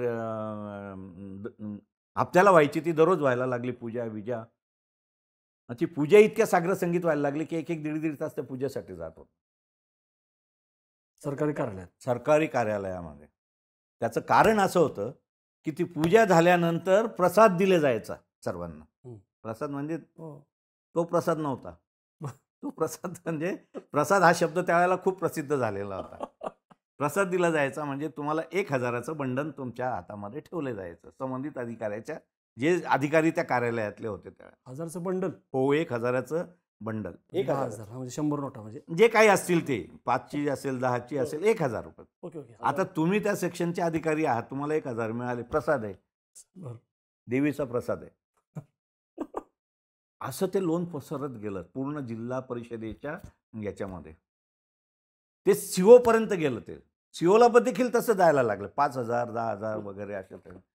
त्यांना सर्वांना आश्चर्य वाटलं. तर त्यांनी सांगितलं की मेहरबानी करा, याच्यावर शंका घेऊ नका, कारण हा परमेश्वराचा प्रसाद आहे. दही प्रसाद आहे. आणि त्याचं कारण असं आहे की मला एकविरा देवी प्रसन्न पावलेली आहे. एकविरा देवीच्या माध्यमातून मला हे सर्व मिळतं आहे. मी तुम्हाला देतोय. माझ्याजवळ मला ठेवायचं नाही आहे. प्रसाद आहे हा. असं आहे, वाटायचं मला. हां, प्रसाद वाटला तर वाढतो. हम्म. म्हणून मला तो वाटायचा आणि मी वाटतो. हा प्रसाद वाटता वाटता आमदारांपर्यंत गेला, खासदारांपर्यंत गेला, मंत्र्यापर्यंत गेला, चीफ सेक्रेटरीपर्यंत गेला. शंकरराव चव्हाण त्याच्या घरी गेले.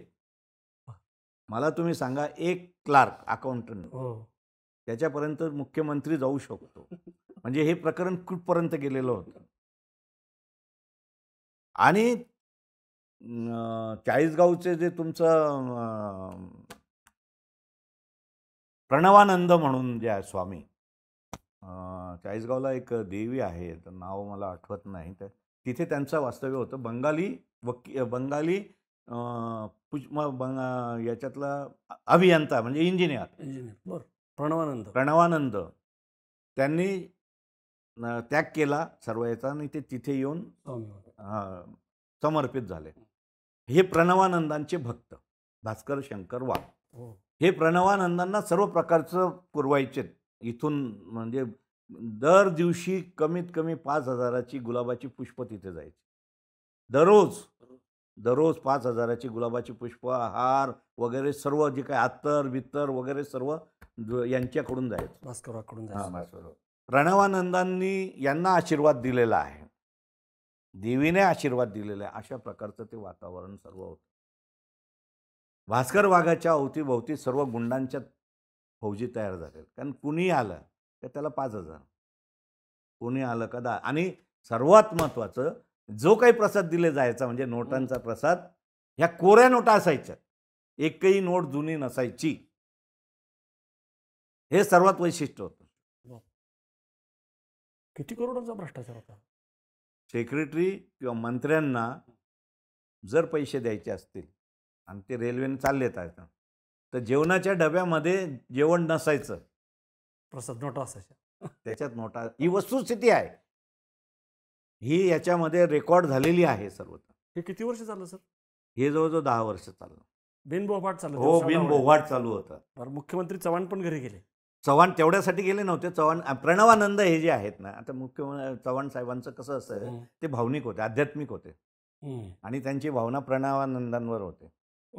तर प्रणवानंदांचा मुक्काम यांच्याकडे असायचा, म्हणून ते गेले भास्कर वाघांकडे. मग त्यांचा दौरा ज्या वेळेला धुळ्याला होता शंकररावचा नंतर, त्यावेळेला प्रणवानंद मुक्कामाला भास्कर वाघाच्या घरी होते. प्रतिभा म्हणून तो बंगला त्यांचा. त्या बंगल्यावर ते उतरलेत असं म्हटल्यानंतर हे दर्शनासाठी म्हणून गेले, पण त्याचा लाभ त्याने घेतला ना. मुख्यमंत्री देखील माझ्या दर्शनाला आलेत. बरोबर. प्रतिष्ठा नाही, बाकीच्या अधिकाऱ्यांवर दडपण आलं. बरोबर. जे काही त्याच्यातले नव्हते ते पण अधिकारी घाबरा, नको बघ कशाला भीक नको कुत्र्यावर, तुला काय करायचं ते कर, तुझा हात तुटेल, तुझ्या गळ्यात पडेल, अशी काही अधिकाऱ्यांनी जे चांगल्या याच्यातले होते त्यांनी ती. त्याच्यामुळे त्यांना हिंमत येऊन गेली. आणि दुसरी गोष्ट अशी की जेवढे आमदार, खासदार किंवा प्रतिनिधी, जिल्हा परिषदेचे CO पासून याच्यापासून सर्व, भटकर सारखा सर्व भारतभर गाजला CO होता. पूर्ण संरक्षण त्याचं होतं. म्हणजे तो एकटाच नाही, 2-3 CO त्याच्यामध्ये, पण भटकरनेच पूर्ण संरक्षण त्याला दिलं. CO म्हणजे चीफ सेक्रेटरीपर्यंत ही लिंक लागलेली होती. नागपूरला अकाउंटचं तुमचं हे व्हायचं ना, ते काय म्हणतात, ऑडिट. हो. तर त्या ऑडिटमध्ये ते नागपूरचा जो कोणी मुख्य, तिथपर्यंत सर्व लिंक होती. म्हणजे सर्वांना प्रसाद हा तिथपर्यंत दिले जायचा. मनुकुमार श्रीवास्तव हे मुख्याधिकारी म्हणून आले. नवीन छोकरा होता त्यावेळेला, नवीनच पोस्टिंग होती त्यांची. अतिशय तल्लक आणि शार्प. नेहमीप्रमाणे नवीन अधिकारी आला की त्याला म्हणजे पेढे घेऊन जाणं, पुष्पगुच्छ देणं, देवीचा प्रसाद आहे हे सर्व करणं. आता त्याने ते घेतलं प्रसाद वगैरे, म्हणजे पेढेचं वगैरे सर्व. घरी गेल्यानंतर ते बघितलं तर त्याच्यामध्ये पैसे. त्याने त्याच्या स्टेनोला विचारलं की हे काय प्रकार नाही, आणि त्यांचा आले का ते सर्वांना देतात म्हणे प्रसाद त्याच्या. अरे पण हे पैसे, म्हणजे पैसे मग ते म्हणाले, ठीक आहे. मग त्यांनी थोडंसं कोणालाही काही कळू न देता हां. माहिती काढण्याचा प्रयत्न केला. त्यांना देशमुख म्हणून ॲडिशनल कलेक्टर होते धुळे जिल्ह्यामध्ये. मुस्लिम होते, परंतु सुसंस्कृत आणि म्हणजे त्यांच्या मिसेस तर संस्कार पंडित होत्या, म्हणजे संस्कृत पंडित होत्या. त्या रत्नागिरीचे होते, ते चिपळूणचे. त्यांना याची थोडीशी कल्पना होती की हे कुठेतरी पाणी मुरत आहे. त्यांनी यांना मनोज कुमारांना सावध केलं की सर, इथे तुम्ही जर थोडंसं लक्ष घातलं तर आपल्याला काहीतरी त्याच्यामध्ये मिळू शकतं. त्यांनी त्या पद्धतीने महिना 15 दिवस अभ्यास केला, कोणालाच काही कळू दिलं नाही.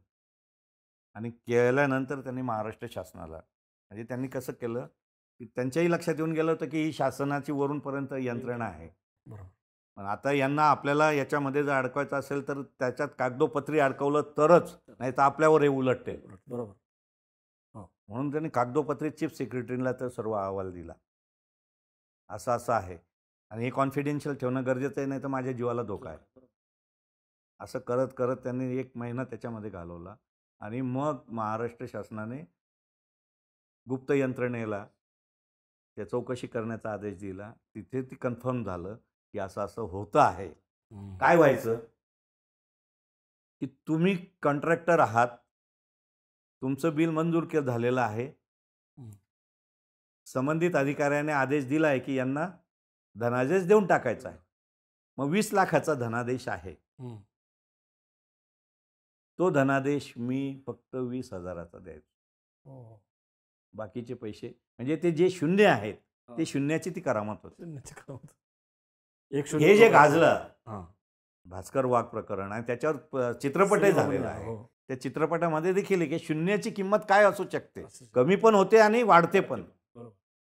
हे त्याने केवळ त्या शून्याच्या याच्यामध्ये त्याच्याकडे तेवढं द्यायचं होतं. धनादेश देणं याच्या पलीकडे त्याच्याकडे दुसरी ड्युटी नव्हती, दुसरं कर्तव्य कुठलंच नव्हतं. पण त्याच्यामध्ये हे त्याने त्याच्या सर्व नातेवाईकांना मालमाल केलं, त्याच्या मित्रांना मालमाल केलं, त्यांचे जेवढे संबंधित होते जिकडे तिकडे, आणि अधिकारी जेवढे होते जिल्हा परिषदेचे सर्व शिपायापासून सर्व माल झाले, बंगले झाले, गाड्या गोड्या झाल्या, सर्व झाले. आणि धाड पडल्यानंतर मात्र सर्वांना घाम, जेवढे म्हणून संबंधित होते पत्रकारांचे. तुम्हाला सांगतो, आज जे काही पत्रकार ते त्यांचे सर्व प्रेस त्याच्यावर उभे राहिलेले आहेत. सगळेच लाभार्थी म्हणजे सर्वच पळायला लागून गेले आणि सर्व बिळामध्ये लपून गेले. जवळजवळ 1 महिनाभर कोणी बाहेर काहीच नाही.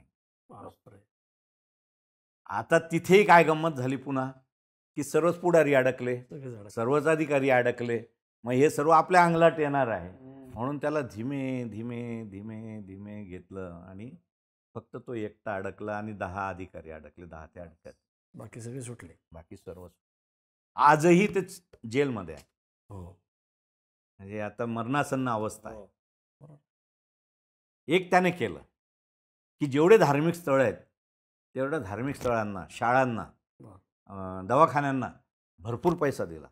याच्यातूनच त्याच्यामुळे त्याचं महत्त्व असं वाढलं की खरंच हा धर्मभास्कर, त्याचं नाव धर्मभास्कर झालं. पिक्चरवर धर्मभास्कर. बापरे. म्हणजे जेवढी मंदिरं होती तेवढ्या मंदिराचा कायापालट झाला, जेवढी मशिदं होती त्या मशिदींचा कायापालट झाला, चर्च होती त्यांचा कायापालट झाला. आणि अशा पद्धतीचं आहे. सर, धुळे जिल्ह्याचं राजकारण, समाजकारण सगळं, आणि हे पण 2-3 एक अजून फक्त नुसता झलक फक्त सांग.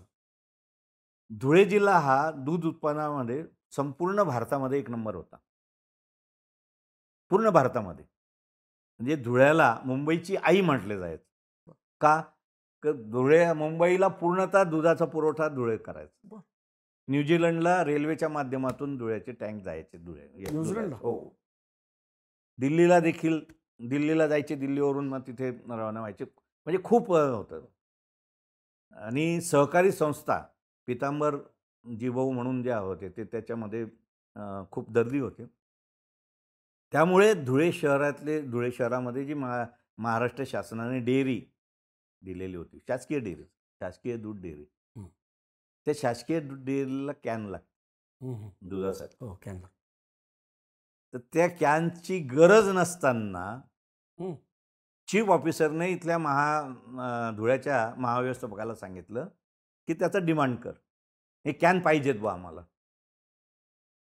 त्या महाव्यवस्थापकाने, सावंत म्हणून महाव्यवस्थापक होते, सुह सावंत, त्यांचे वडील पण खासदार होते आणि त्यांनी पण ते शिवाजी महाराजांवर खूप मोठा ग्रंथ लिहिलेला होता. हा माणूस निस्पृह होता.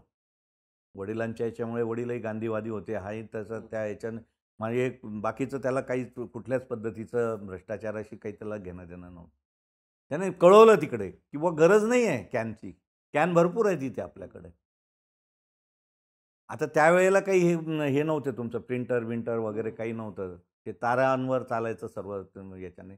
तिथून त्यांनी कळवलं की बुवा तुम्हाला चीफ मुख्य अधिकाऱ्याने सांगितलं आहे ना, ते तुम्ही डिमांड करा, बाकीचं तुम्हाला करायचं काही गरज नाही. त्याने लेखी स्वरूपामध्ये सर्व तयार ठेवलं की माझा नकारच आहे, पण हे म्हणताय म्हणून पाठवतो. ते झालं. थोडक्यातच सांगतो तुम्हाला की ती झाली, ऑर्डर दिली गेली, सर्व झालं. मग ते कॅन आणायचे कुठे? तुम्हाला सांगतो की फरांदे नावाचा सभापती होता आपला, हो फरांदे, त्यांची केला कंपनी होती, त्याच्याशी संबंधित होता सिन्नर, हे कॅन पुरवठा करणार आहे. त्यांच्याशी सॅटलोटो होतं. कॅन नकोच होते, कॅनची गरज नको होती, पण जे भंगार कॅन झालेले होते ते भंगार कॅन मालेगावच्या एका कॉन्ट्रॅक्टरला विकले गेले भंगारमध्ये. त्या कॉन्ट्रॅक्टरने ते भंगार कॅन म्हणजे काय, त्यांना छिद्र पडलेले असतात, त्याला वेल्डिंग करायची आणि त्याला मुलामा द्यायचा तो परत. आणि तेच असं जवळजवळ लाखो रुपयांचे कॅन प्रकरण जे होतं ते ह्या सावंतांनी काढलेलं. हे पण महाराष्ट्रामध्ये खूप गाजलं, वरपर्यंतचे साखळी होते. त्याच्यामध्ये 7 प्रथम वर्ग अधिकाऱ्यांना शिक्षा झाल्या, त्याच्यातले 3 सुटले आणि 4 याच्यामध्ये जेलमध्ये गेले, प्रथम वर्ग अधिकारी. म्हणजे असे काही किस्से धुळे शहराला बदनाम करणारे झालेले आहे. खुनाचा एक प्रकार असा झाला, म्हणजे दंगली वगैरे असं तुम्ही म्हणतो ना, तर म्हणजे हे काय सांगतोय की संपूर्ण जगामध्ये तो गाजला हा प्रकार. गुड्ड्या म्हणून एक गुंड होता, अचानक उदयात आला. त्याला दारूचं व्यसन नव्हतं, त्याला कुठलंच व्यसन नव्हतं, फक्त बाईचं व्यसन होतं. पण आहार जबरदस्त, व्यायाम जबरदस्त, सकाळी 5 वाजेपासून व्यायाम करायचा सर्व. सांगून त्या बाईला तो घेऊन जायचा आणि तिला उपभोगायचा. हे अनेकांचं याच्यामध्ये बोललं, खूप त्याच्या विरोधामध्ये झालं, पण ताकद होत नव्हती त्याची. तो जे करायचा ते पोलीस यंत्रणा थकून गेली, म्हणजे जेलमध्ये टाकायचे, परत सुटायचा, सर्व काही करायचा. मग अनेकांना ते भोगावं लागलं त्यांनी. शेवटी कुठेतरी त्याचा अंत होतो. सकाळी 6 वाजेला तो ज्या वेळेला फिरायला गेला, पांझरा नदीच्या किनारून फिरून आला, गोपाळ टी हाऊस म्हणून एक हॉटेल होतं, सकाळी 6 वाजेला तिथे तो चहा प्यायला गेला. 4ही बाजूला त्याला घेरण्यात आलं, त्याला गोळी टाकली. नुसती गोळी टाकली नाही, तो खाली पडल्यानंतर इतकं त्याचं वजन होतं की 10 लोकांनी त्याला बाहेर काढला, त्या हॉटेलच्या उंबरठ्यावर त्याला ठेवला आणि किती वार केले असतील त्याच्या मानेवर. म्हणजे संतापाची जी काही हे आहे, उद्रेक लोकांचाच झाला. उद्रेक लोकांनी, एन्काउंटर वगैरे पोलीस नाही, लोकांनी 10-15 लोकांनी ज्यांच्यावर अन्याय झाला होता, सर्व प्रकारचे सर्व कुटुंबातले एकत्र आलेले आणि 23 घाव घातले त्याच्या मानेवर. आणि ही घटना का सांगतोय मी की 3च मिनिटामध्ये जगामध्ये जाते. कशामुळे? त्याचं म्हणजे त्यांनी ती यंत्रणाच केली होती की त्याचं शूटिंग करायचं आणि मोबाईलवर. हो, आता हे 15-20 वर्षाची घटना आहे, तेव्हा ते व्हायरल झालं ते. हो, पूर्ण जगामध्ये. आणि सर्व थरार झालं की काय, अरे बाप, म्हणजे धुळ्यामध्ये कळलं नसेल ते जगामध्ये 3 मिनिटामध्ये कळून गेलेलं. म्हणजे अशा काही घटना धुळ्यातल्या. बरोबर सर, सगळा तुम्ही आढावा घेतला आहे राजकीय, सामाजिक, आणि हे पण महत्त्वाचे जे काही घटना आहेत की जे नॅशनल किंवा इंटरनॅशनल लेवलला पोहोचतात त्याचा पण. आता आपण नंदुरबार कडे वळूयात. 98 नंतर जेव्हा हा जिल्हा निर्माण झाला तेव्हा जर तो बघितलं तर आदिवासी जिल्हा म्हणूनच तो ओळखला जातो. आणि मध्य प्रदेश आणि गुजरात असं मी वाचले की त्याच्या चिमटीत सापडलेला, हे खरं आहे का? आणि सुरुवातीपासून असं म्हटलं गेलं की जे उकाई जलाशय आहे त्याचा सगळा फायदा जो आहे तो गुजरातला झाला आणि गुजरातमध्ये शुगर बेल्ट येस. एक प्रकारे निर्माण झाला, सुरत किंवा हे म्हणतो आपण. आणि इकडच्या लोकांना मात्र विस्थापन जे आहे ते यांच्या नशिबी आलं. तर तुम्ही काय सांगाल पार्श्वभूमी? आदिवासी जिल्हा आहे, याची खूप वैशिष्ट्ये आहेत, ती आपण बोलूच. म्हणजे इंदिरा गांधी किंवा अगदी प्रियांका गांधीपर्यंत शेवटची सभा जी आहे काँग्रेसची, ती आपल्याला तिथं बघायला मिळते. आणि पाडवी असतील किंवा गावित असतील, यांची पण एक प्रकारे घराणेशाही जशी आपण इकडे बघितली सोळवण पाटलांची, हिना गावितपर्यंत, विजय गावित किंवा आत्ताचा जो केसी पाडवीनंतर गोवाल पाडवी आला. तर आदिवासीच यांचा एक प्रकारे राजकारणावरती सगळं वर्चस्व दिसतं. तर तुम्ही सुरुवातीची थोडीशी सांस्कृतिक राजकीय पार्श्वभूमी सांगा. तर नंदुरबार हा देखील जिल्हा म्हणजे धुळे जिल्ह्याचाच भाग होता, तो अलग झाल्यानंतर नंदुरबारची पण पार्श्वभूमी फार रंजक आहे. म्हणजे स्वातंत्र्य चळवळीमध्ये देखील नंदुरबार जिल्हा हा संपूर्णतः, नंदुरबार शहर हे पूर्ण भारताच्या पटलावर होतं. कुठल्या ह्याच्यातून शिरीष कुमार सारखा एक 8-9 वर्षाचा मुलगा, शालेय विद्यार्थी, तो ब्रिटिशांच्या यांना चॅलेंज करतो आणि ब्रिटिश त्याच्या छातीवर गोळी मारतात. महाराष्ट्रातलं पहिलं स्मारक बालकाचं कुठे झालं असेल तर ते नंदुरबारला झालेलं शहीद स्मारक. अंतुलेंनी खऱ्या अर्थाने शहीदांना जे काही हे द्यायचा प्रयत्न केला. एक मुस्लिम समाजाचा मुख्यमंत्री महाराष्ट्रात पहिल्यांदा झाला. आणि त्याने संपूर्ण महाराष्ट्रामध्ये शहीद स्थानकं निर्माण केली, त्याच्यासाठी पैसा पुरवला. प्रत्येक गावामध्ये जिथे जिथे शहीद झाला असेल तिथे तिथे त्या पण दुर्दैवाने त्या शहीदाचं म्हणजे त्या स्थानकाचं महत्त्व काही दिले गेलेलं नाही, तो भाग वेगळा. परंतु नंदुरबारसारख्या शहरामध्ये, नंदुरबारसारख्या जिल्ह्यामध्ये देखील स्वातंत्र्य चळवळीमध्ये काम करणारी माणसं, खाजा नाईक हा आदिवासी, जसं इकडे तंट्या भिडलं तसा इकडे होता. त्या खाजा नाईक तो हा ब्रिटिशांच्या पोलीस दलामध्ये सर्व्हिसला होता. तर आता मी तुम्हाला सांगितलं की ब्रिटिशांचं पोलीस दल हे लोकांना दहशतीमध्ये ठेवण्यासाठी होतं फक्त, की ब्रिटिशांच्या विरोधामध्ये कोणीही उचल करायची नाही, बोलायचं नाही, काही ते करत असेल तर त्यांना दाबायचं. आपलेच लोक होते पोलीस खात्यामध्ये, पण नौकर होते ते सांगायचे तसं आहे का. खाजा नाईकांचं पण तसंच काम होतं. त्याच्याकडून हे करत असताना एकाचा खून झाला, एका प्रवाशाचा खून झाला की तो यांना रसद पुरवायचा, याने नाही सांगितलं, त्याने ऐकलं नाही, त्याला मारून टाकलं. आता तो खून झाल्यानंतर याच्यावर केस दाखल झाली, त्याला 10 वर्षाची शिक्षा झाली खाजा नाईकाला. तो बाहेर आला शिक्षा झाल्यानंतर. त्याने सांगितलं मला परत घ्या, कारण ब्रिटिशांचंच काम करत होतो मी, त्याला घेतलं गेलं नाही. त्याने खूप प्रयत्न केला, घेतलं गेलं नाही. मग त्याने स्वतःचंच हे सुरू करून दिलं, काम सुरू करून दिलं, नाही करायचं. मग त्याला इतकाच म्हणजे त्याच्या डोक्यात आलं की आपण अन्याय केला आपल्या लोकांवर आणि ब्रिटिशांना कारण नसताना आपण सहकार्य केलं, म्हणून त्याच्या डोक्यामध्ये महात्मा गांधी घुसले आणि त्यांनी मग लोकांना सहकार्य करायचं ठरवलं की जे गांजलेले लोक आहेत आपल्या समाजाचे, ज्यांना हे लुटतात करतात, त्यांना सहकार्य करा. मग त्याने हा सर्व प्रकार श्रीमंतांना लुटायचं, सावकारांना लुटायचं आणि या गरिबांना द्यायचं. मग त्याला ब्रिटिशांनी खतम करून टाकलं. म्हणजे त्यांच्यामध्ये देखील असे क्रांतिकारक आदिवासी समाज. आदिवासीचा नंदुरबार जिल्ह्याचा तुम्ही जर बघितलात का, अतिशय प्रामाणिक, कष्टाळू, दिलेला शब्द पाळणारे अशी त्यांचे हे करता येईल आपल्याला. पण राहतात ते दऱ्याखोऱ्यामध्ये. म्हणजे आजही इतकं आपण पुढारलेलो असलो तरी देखील आजही एखादा पाडा असा आहे की आजारी पडलेल्या बाईला किंवा गरोदर बाईला झोळी करून घेऊन जावं लागतं. तिथे अजूनही रस्ता नाही, तिथे अजूनही कुठल्याही प्रकारच्या सुविधा नाही, लाईट नाही. आज काही पाडे याच्यामध्ये दुर्दैव असं आहे की हा आदिवासी पट्टा जो आहे तो नंदुरबार जिल्ह्याचा वनाच्या दृष्टीने खूप समृद्ध, म्हणजे पूर्ण महाराष्ट्राला वन औषधी पुरवणारा जिल्हा म्हणून नंदुरबार जिल्हा हा ओळखला जायचा.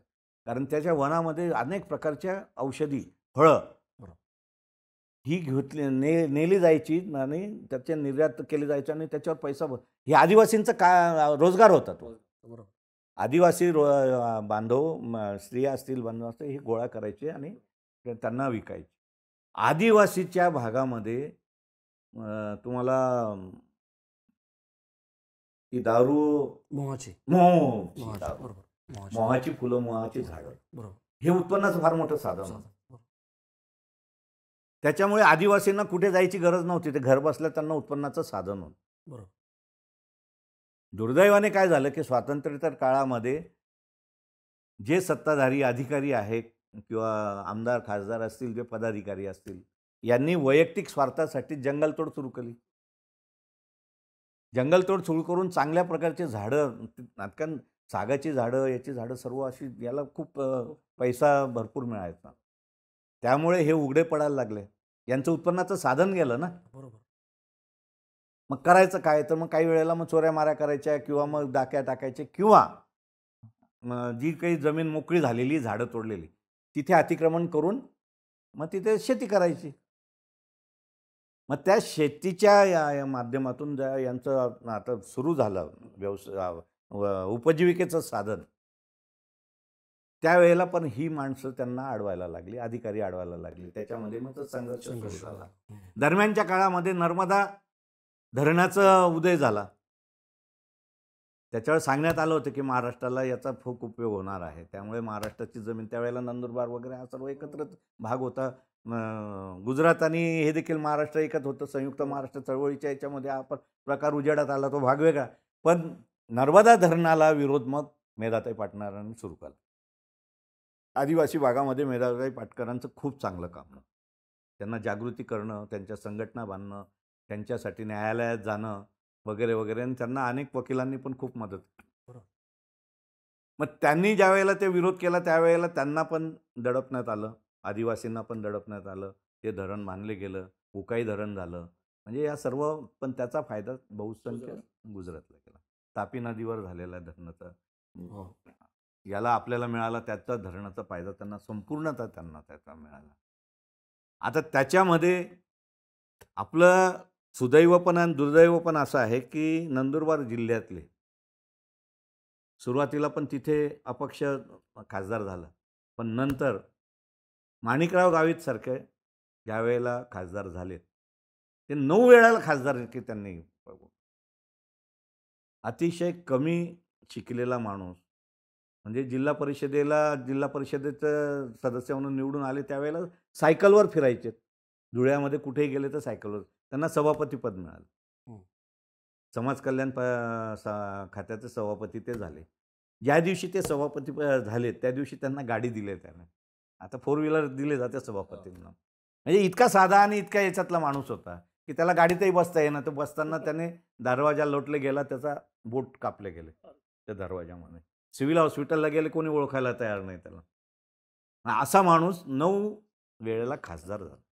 आणि नुसता खासदार नाही झाला तर तो गृहराज्यमंत्री पण झाला. म्हणजे गृहराज्यमंत्री, आणि इंदिरा गांधींच्या वेळेलापासून गृहराज्यमंत्री म्हणजे तर एक वेगळंच सर्व हे होतं. म्हणजे पण दुर्दैव असं की यांना विकास नाही करता आला, विकासाची दृष्टिकोनच नाही. मग त्यांना पण विरोध सुरू झाला, तर मग त्यांच्यातून त्यांनी स्वतःचा विकास करायचा प्रयत्न केला. स्वरूपसिंग नाईक हे नवापूरचे आमदार, हे देखील 9 वेळेला निवडून आले आणि 40 वर्ष 45 वर्ष मंत्री होते, कॅबिनेट मंत्री होते महाराष्ट्राच्या याच्यामध्ये. म्हणजे खरं तर एवढा पिरियड मंत्रिपदाचा उपभोगलेला माणूस हा महाराष्ट्राचा नेता व्हायला पाहिजे होता, पूर्ण आदिवासी समाजाचा. बरोबर. पण नाही होऊ शकला. कारण दृष्टिकोन नव्हता, विकासाची दृष्टिकोन नव्हता. फक्त आपल्यापुरतंच बघायचं, हाच तेवढा होतं. कारवास पण झाला नायकांना. आणि गंमत म्हणजे गावितांचे पुढचे जे विजय गावित आहेत ते पण अण्णा हजारेंच्या याच्यामध्ये. आता सांगतो ना तुम्हाला. आता नंदुरबारची गंमत तुम्हाला सांगतो. नंदुरबार हे नंदुरबार जिल्ह्याचं मुख्य ठिकाण.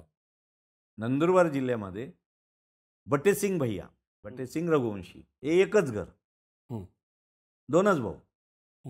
पण 10 ते 15 वर्ष त्यांनी संपूर्ण जिल्हा आपल्या काबूमध्ये ठेवलेला होता. की स्वरूपसिंग नाईक असेल, माणिकराव गावित असतील, किंवा रमेश पाण्या वळवे म्हणून गृहराज्यमंत्री होते नंदुरबार. म्हणजे एका वकील होते ते, एका वकिलाला गृहराज्यमंत्री म्हणून संधी मिळाली महाराष्ट्राच्या त्यावेळेच्या काळामध्ये. सर्वात महत्त्वाची गोष्ट अशी की महाराष्ट्रात आतापर्यंत कोणी अपंग आमदार मंत्री झालेला नव्हता. पण रमेश पाना वळवे मंत्री झाले. ते डावा हात नव्हता त्यांना, एकच हात होता. दुंड्या मंत्री म्हणायचे त्यांना. बर. पण तो माणूसही वकील होता, पण तोही काही करू शकला नाही. म्हणजे प्रगती जी आपण विकासाचं साधन. पण हे बटेसिंग भैया मी जे सांगितलं ना, की हे असं रसायन होतं की हे सर्व आदिवासी मंत्री असतील, आमदार असतील, खासदार असतील यांच्यावर त्यांचा वचक होता. बरोबर. कालांतराने तो वचक कमी झाला आणि चंद्रकांत रघुवंशी त्यांचा मुलगा पुढे आला. आता त्या मी सांगितलं तुम्हाला की रोहिदास पाटील या एकत्र होतं त्यावेळेला. हा गट वेगळा, अँकर गट वेगळा, जवाहर गट वेगळा. त्यावेळेला अमरीशभाई यांच्या गटामध्ये तो चंद्रकांत रघुवंशी यांच्या. बटेसिंग भैयाही त्या जिल्हा परिषदेचे सभापती होते. हाईज अध्यक्ष झाला. अध्यक्षाच्या याच्यामध्ये रेसमध्ये अनेक जे जिल्हा परिषदेच्या याच्यातून गेले, पण त्यांच्याकडे पण विकासाची दृष्टी नसल्या कारणाने ते स्थिमितच. जिल्हा हा ज्या पद्धतीने जायला पाहिजे होता, जळगावच्या पुढे जायला पाहिजे होता, नाशिकच्या पुढे जायला पाहिजे होता, कारण आदिवासी जिल्हा म्हणून धुळ्याला आणि याला भरपूर सहकार्य म्हणजे हे मिळालं, पण त्याचा उपयोग करून घेता आला नाही. नेतृत्व जे आहे ते कमी पडलं.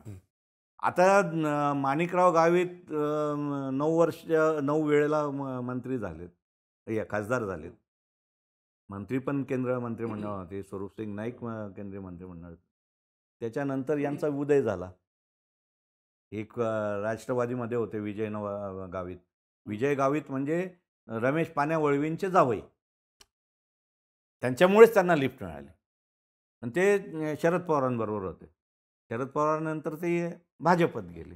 भाजपत मंत्री झाले.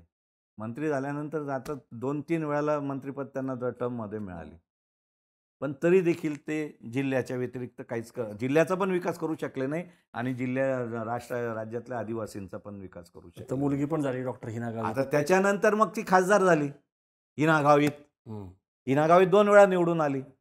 मोदी लाटेमध्येच म्हणायचं. मोदी लाटेमुळे आले. भाजपमध्येच होते, मोदी लाटेमुळे निवडून आले. हिना गावितचं वैशिष्ट्य एवढंच आहे की संसदेमध्ये अत्यंत चांगल्या पद्धतीने मांडणी करणे. डॉक्टर एक सुशिक्षित. सुशिक्षित आहे. नवोदित खासदार होती ती, सर्वात तरुण खासदार होती, त्याच्यामुळे लक्ष पण सर्वात असायचं. पण तरी देखील नंदुरबारचा पाहिजे तसा विकास होऊ शकला नाही किंवा आदिवासी बांधवांचा ज्या महाराष्ट्रामध्ये पाहिजे तसा विकास होऊ शकला नाही. जसं एकीकडे आपण गावित बघतो तसं दुसरीकडे पाडवी यांचं पण केसी पाडवी असेल ते आता गोवाल. आता केसी पाडवी पण मंत्री होते काही दिवस. आता मागच्या मंत्रिमंडळ त्याच्या अगोदर अभिमन्यू वळवी म्हणून मंत्री होते. म्हणजे मंत्रिपदाची यांना संधी मिळाली, पण त्या याच्यामध्येच ते वर्तुळातच राहिले. त्याच्या बाहेर काही ते स्वतःच्याच फक्त याच्यामध्येच राहिले. वस्तू म्हणजे संस्थान स्वतःच करायचा प्रयत्न केला, मग बाहेर काही आले नाही. इंद्रसिंग राजपूत म्हणून काही दिवस एका टर्ममध्ये वाहणार. तो सुशिक्षित होता, अगदी त्याच्याकडून अपेक्षा होती, पण त्याला देखील काही करता आलं नाही. त्याने फक्त स्वतःच्या शैक्षणिक संस्था काढल्या, याच्या पलीकडे काही नाही. बरोबर. पुढे मला सांगा की बघ, इंदिरा गांधींचं जे नातं आहे नंदुरबारशी, म्हणजे पहिली सभा जी आहे त्या महाराष्ट्रामधल्या, म्हणजे लोकसभेचा जेव्हा बिगुल महाराष्ट्रामध्ये फुंकायचा तेव्हा अजून पण ती अगदी प्रियांकाने यावेळेस शेवटची घेतली, पण थोडक्यात नंदुरबारला सभा ते घेतात. बरोबर. आणि आदिवासी पाड्यांवरती पण इंदिरा गांधींबद्दल एक महत्त्व आहे की त्यांना जी मदत केली होती, त्याचे जे दागिने वगैरे गहाण टाकले होते, तर हे कसे संबंध ऋणानुबंध. इंदिराजी पंतप्रधान असताना अनेक योजना त्यांनी राबवल्या. त्याच्यामध्ये आदिवासींच्या उत्कर्षासाठी राबवलेल्या योजनांचा लाभ आदिवासी भागाला खूप चांगल्या पद्धतीचा झाला. म्हणजे विकासाच्या दृष्टीने दवाखाने असतील, शैक्षणिक शाळा असतील, आश्रमशाळा असतील, जे काही असेल त्याच्यावर कॉन्सन्ट्रेट इंदिराजींच्या माध्यमातून या आदिवासी भागांमध्ये, म्हणजे नुसतं धुळ्यातच नाही, नंदुरबारमध्ये नाही, सर्व भागात झालं. पण नंदुरबारमध्ये कॉन्सन्ट्रेशन त्यांचं खूप होतं आणि तिथल्या लोकांनी देखील इंदिराजींना देवताच मानलेलं होतं, कारण त्यांना त्यांचा लाभ मिळत होता खूप. आता हे जे मी सांगितलं तुम्हाला जंगलतोड वगैरे, याच्यामध्ये यांनी सक्त विरोध दर्शवला होता इंदिराजींनी वगैरे त्यांना, आणि खूप चांगली मदत केलेली होती. त्यामुळे त्यांच्या दृष्टीने इंदिरा गांधी म्हणजे देवता. ते जे सांगतील ते हात चिन्ह होतं. हात दाखवला का सर्व संपलं. खांडवारा म्हणून अतिशय छोटंसं गाव आहे, अतिशय छोटंसं गाव, आणि तिथे सभा घ्यायचं ठरलं. इंदिराजींची सभा, विरोध होते पण ते तिथेच घ्यायचा सभा त्या भागामध्ये, कारण मध्यवर्ती ठिकाण येतं म्हणून. ती सभा संपूर्ण जगामध्ये गाजली की एवढी गर्दी कुठल्याच सभेला कुठल्याच पुढाऱ्यांच्या, पण राष्ट्राध्यक्ष असतील अमेरिकेचे असो, रशियाचे पंतप्रधान असो किंवा कोणी असो, एवढी सभा गाजली की जिकडे पाहावं तिकडे माणसंच माणसं, आदिवासी. आदिवासी.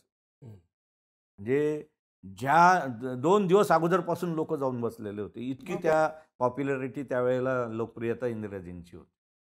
आणि अजूनही काँग्रेसच्या बाबतीमध्ये किंवा इंदिरा गांधींच्या घराण्याच्या बाबतीमध्ये त्या लोकांना खूप आत्मीयता आहे. बघितलं आपण यावेळेस संधी मिळाली का त्याचा उपयोग करतात. आत्ताच्या इलेक्शनमध्ये तसंच झालं. प्रियांकाच्या सगळ्यांच वातावरण फिरलं असं म्हणतात शेवट. ज्या वेळेला तिला सांगण्यात आलं प्रियंकाला किंवा ह्या लोकांची अपेक्षा आहे की तुझी सभा इथे झाली पाहिजे. मोदींची 2 दिवसापूर्वी झाली होती आणि तिथंच आता मोदींचा एवढं प्रस्त असताना तिने निष्प्रभ करून टाकलं. तिने केवळ प्रियंका आली म्हणून नाही झालं, पण त्यांच्या मनामध्ये यांच्यावरची असलेली आत्मीयता ती जागृत झाली.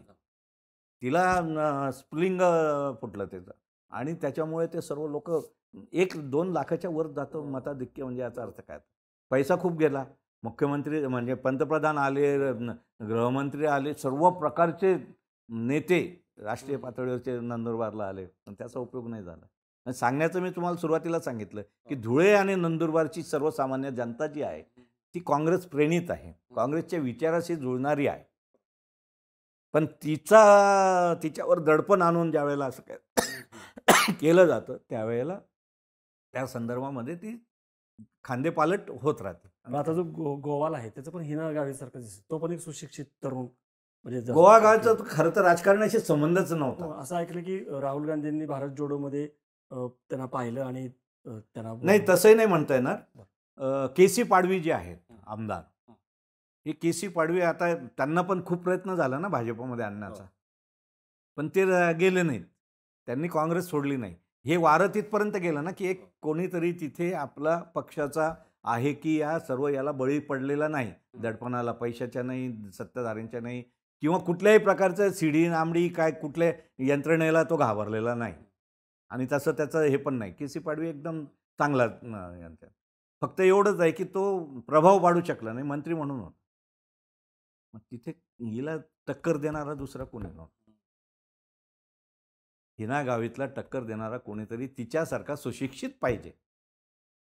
तर सुशिक्षित कोण आहे याचा शोध सुरू झाला आणि तिथून ते झाला की तुम्ही म्हणता त्याप्रमाणे यांच्या राहुल गांधींच्या यात्रेमध्ये ते होते. त्याच्यामध्ये तोही प्रभाव झालेलाच त्यांच्यावर पडला की तो आपल्या याच्यामध्ये आहे आणि काँग्रेसचाच माणूस आहे आणि तरुण आहे, सुशिक्षित आहे, त्याला द्यायला हरकत नाही. म्हणून त्या लाटेमध्ये ते पण निवडून आले.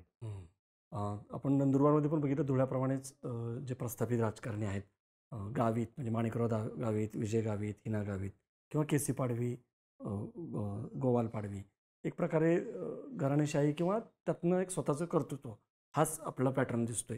पण याच्या व्यतिरिक्त तुम्ही जसं म्हणालात की नेत्यांनी विकास नाही करू शकले इतकं सगळं असताना, जे काय सगळं आदिवासी भाग होता, निसर्गाचंच सगळं देणगी आहे आणि आदिवासींचे प्रश्न आहेत. तर आता तुम्ही कसं बघताय आणि आदिवासींचे प्रश्न जे आहेत ते अजूनही कायमच आहेत का? आणि सगळ्यात असं म्हणजे जी एक तिथली वेगळी संस्कृती आहे आदिवासीची, त्यांचे सण असतील म्हणजे दिवाळी किंवा होळी वेगळ्या प्रकारे, ती पण नंदुरबारची प्रसिद्ध आहे. सारंगखेड्याची घोड्यांची यात्रा असेल ती पण आहे. तर थोडंसं या सगळ्या याच्याबद्दल पण सांगा.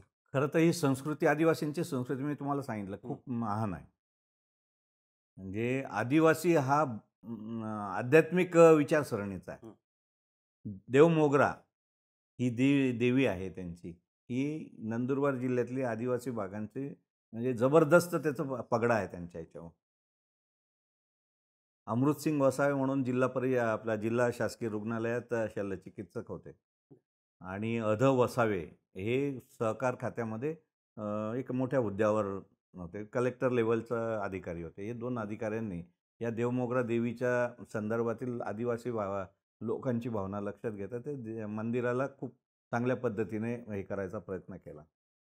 आणि त्या माध्यमातून देखील ही जेवढी मंडळी आहे, आमदार खासदार असतील, जिल्हा परिषदेचे अध्यक्ष असतील वगैरे, ही मंडळी ही त्या देवमोगऱ्याच्या देवीला नतमस्तक होतात.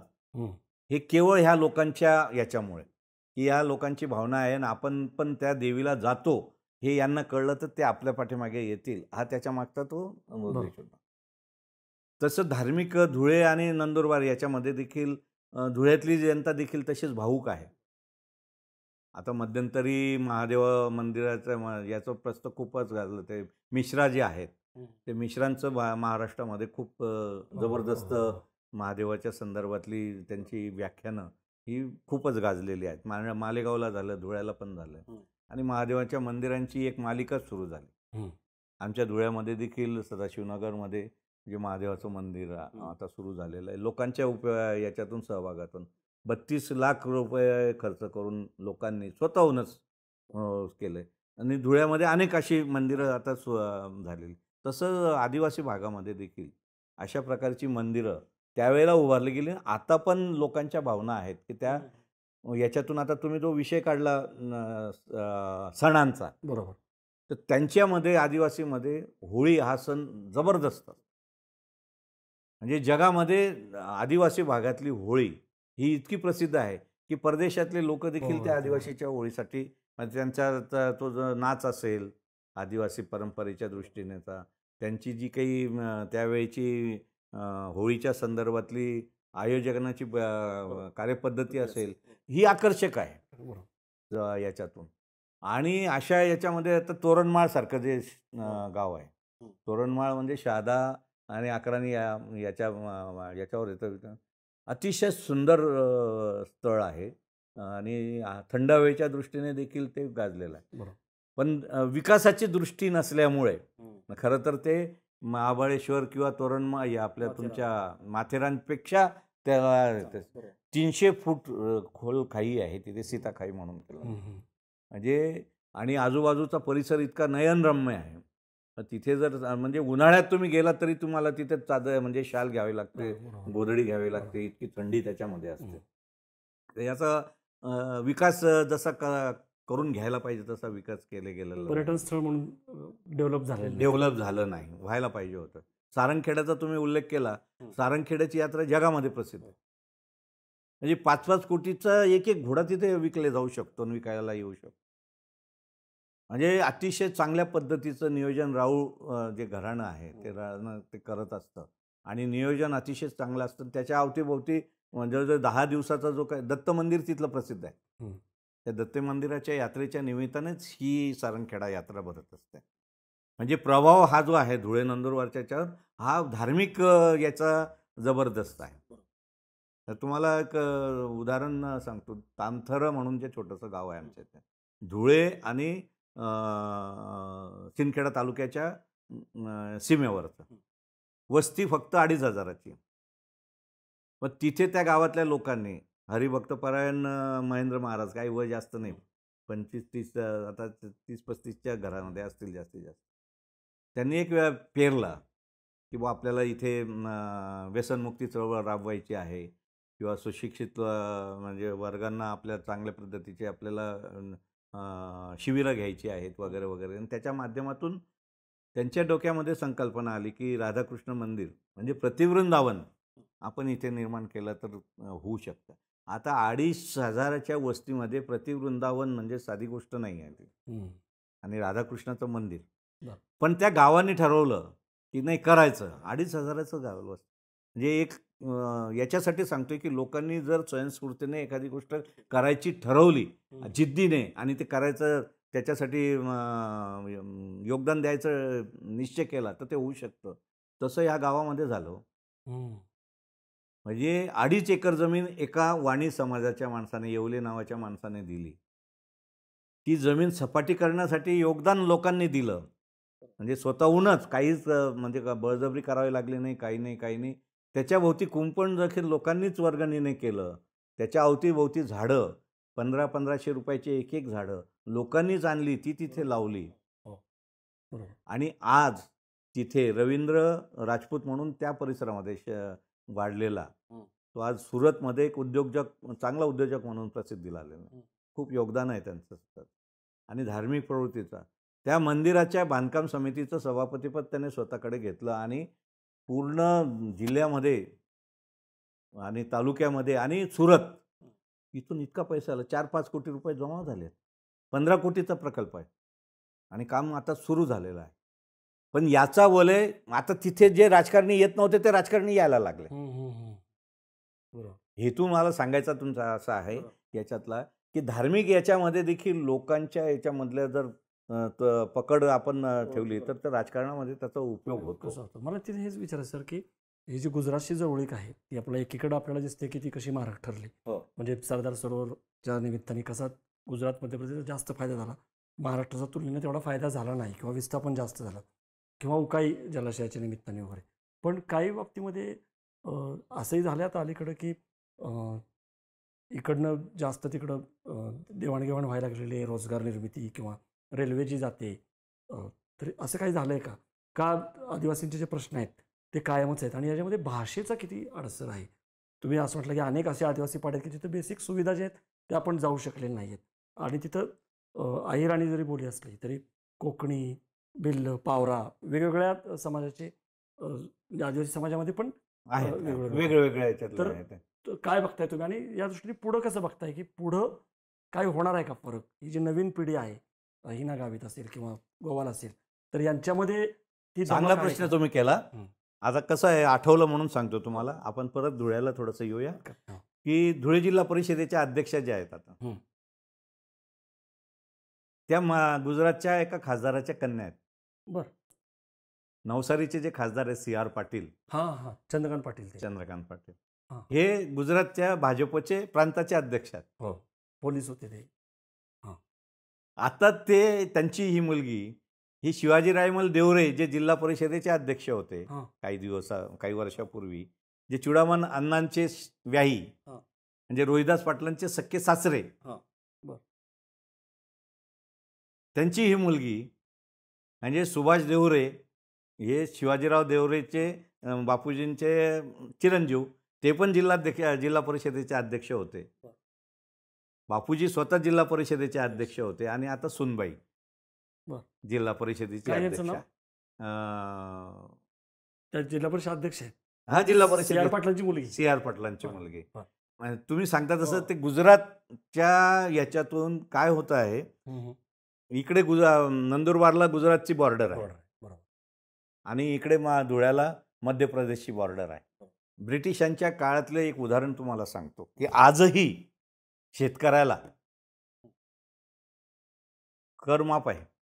म्हणजे शेतकऱ्याकडून कुठल्याही प्रकारचं ते इन्कम टॅक्स वगैरेचा घेतले जात नाही.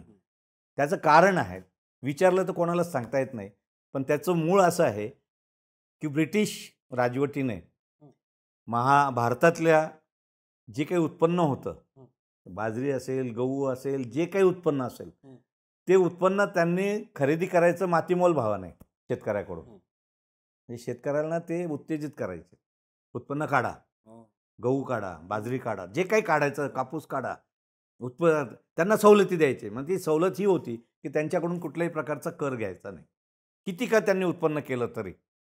तेव्हापासूनची पद्धत चालू आलेली आहे, म्हणून ते कर नाही. मग ते खरेदी केलेलं धान्य, कापूस असेल, जे काही असेल, ते त्यांच्या इंग्लंडला तिकडे घेऊन जायचं परदेशात त्यांच्या, आणि त्याच्यावर प्रक्रिया करायची, बिस्किट म्हणून आणायचं आणि ते विकायचं.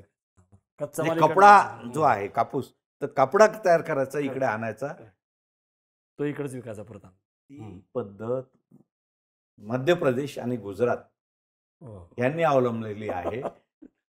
आपले लोक मजुरी करतात, आपले लोक त्याच्यामध्ये कामं करतात आणि ते मात्र आपल्यावर त्या पद्धतीने ते करतात. ही साधारणतः त्या भागातल्या सीमेवरच्या, इकडे गुजरात नवापूरला लागून आहे.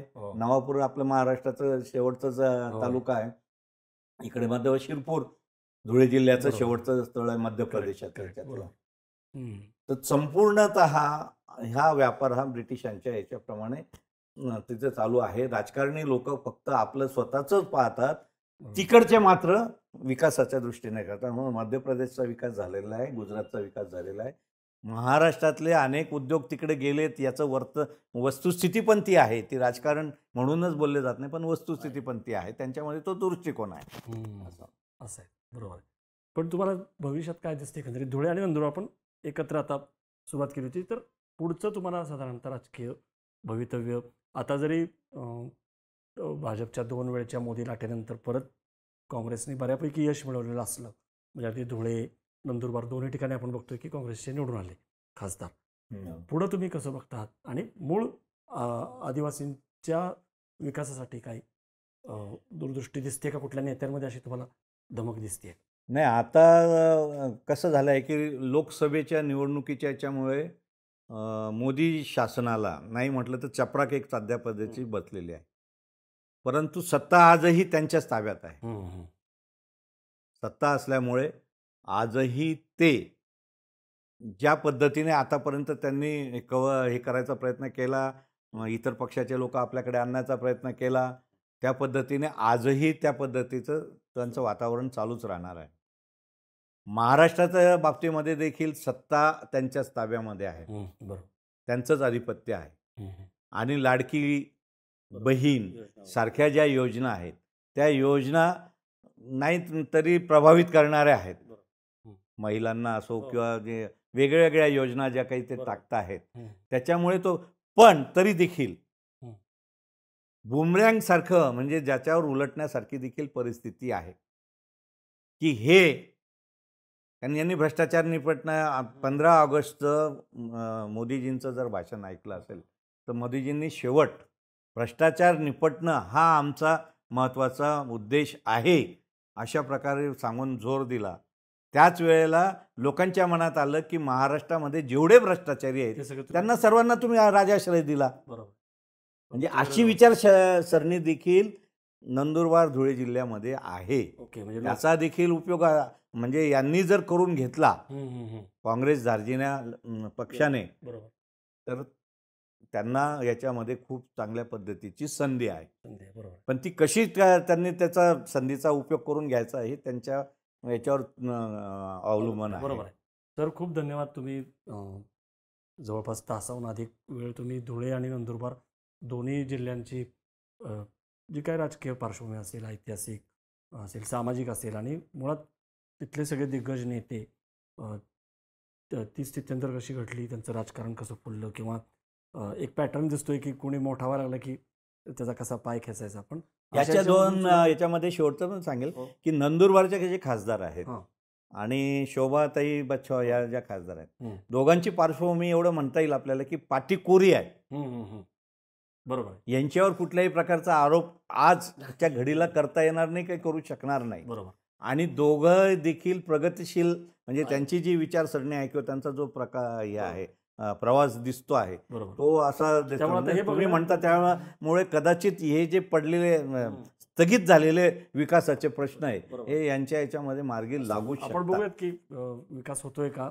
म्हणजे जो आतापर्यंत तुम्ही म्हणाला की इतकं पोटेन्शियल आहे तिथल्या लोकांमध्ये किंवा इतका निसर्ग आहे, आदिवासी सगळा भाग आहे, तर निदान पुढच्या काळात तरी हे सगळे अपेक्षा करायला काही हरकत नाही. खूप धन्यवाद.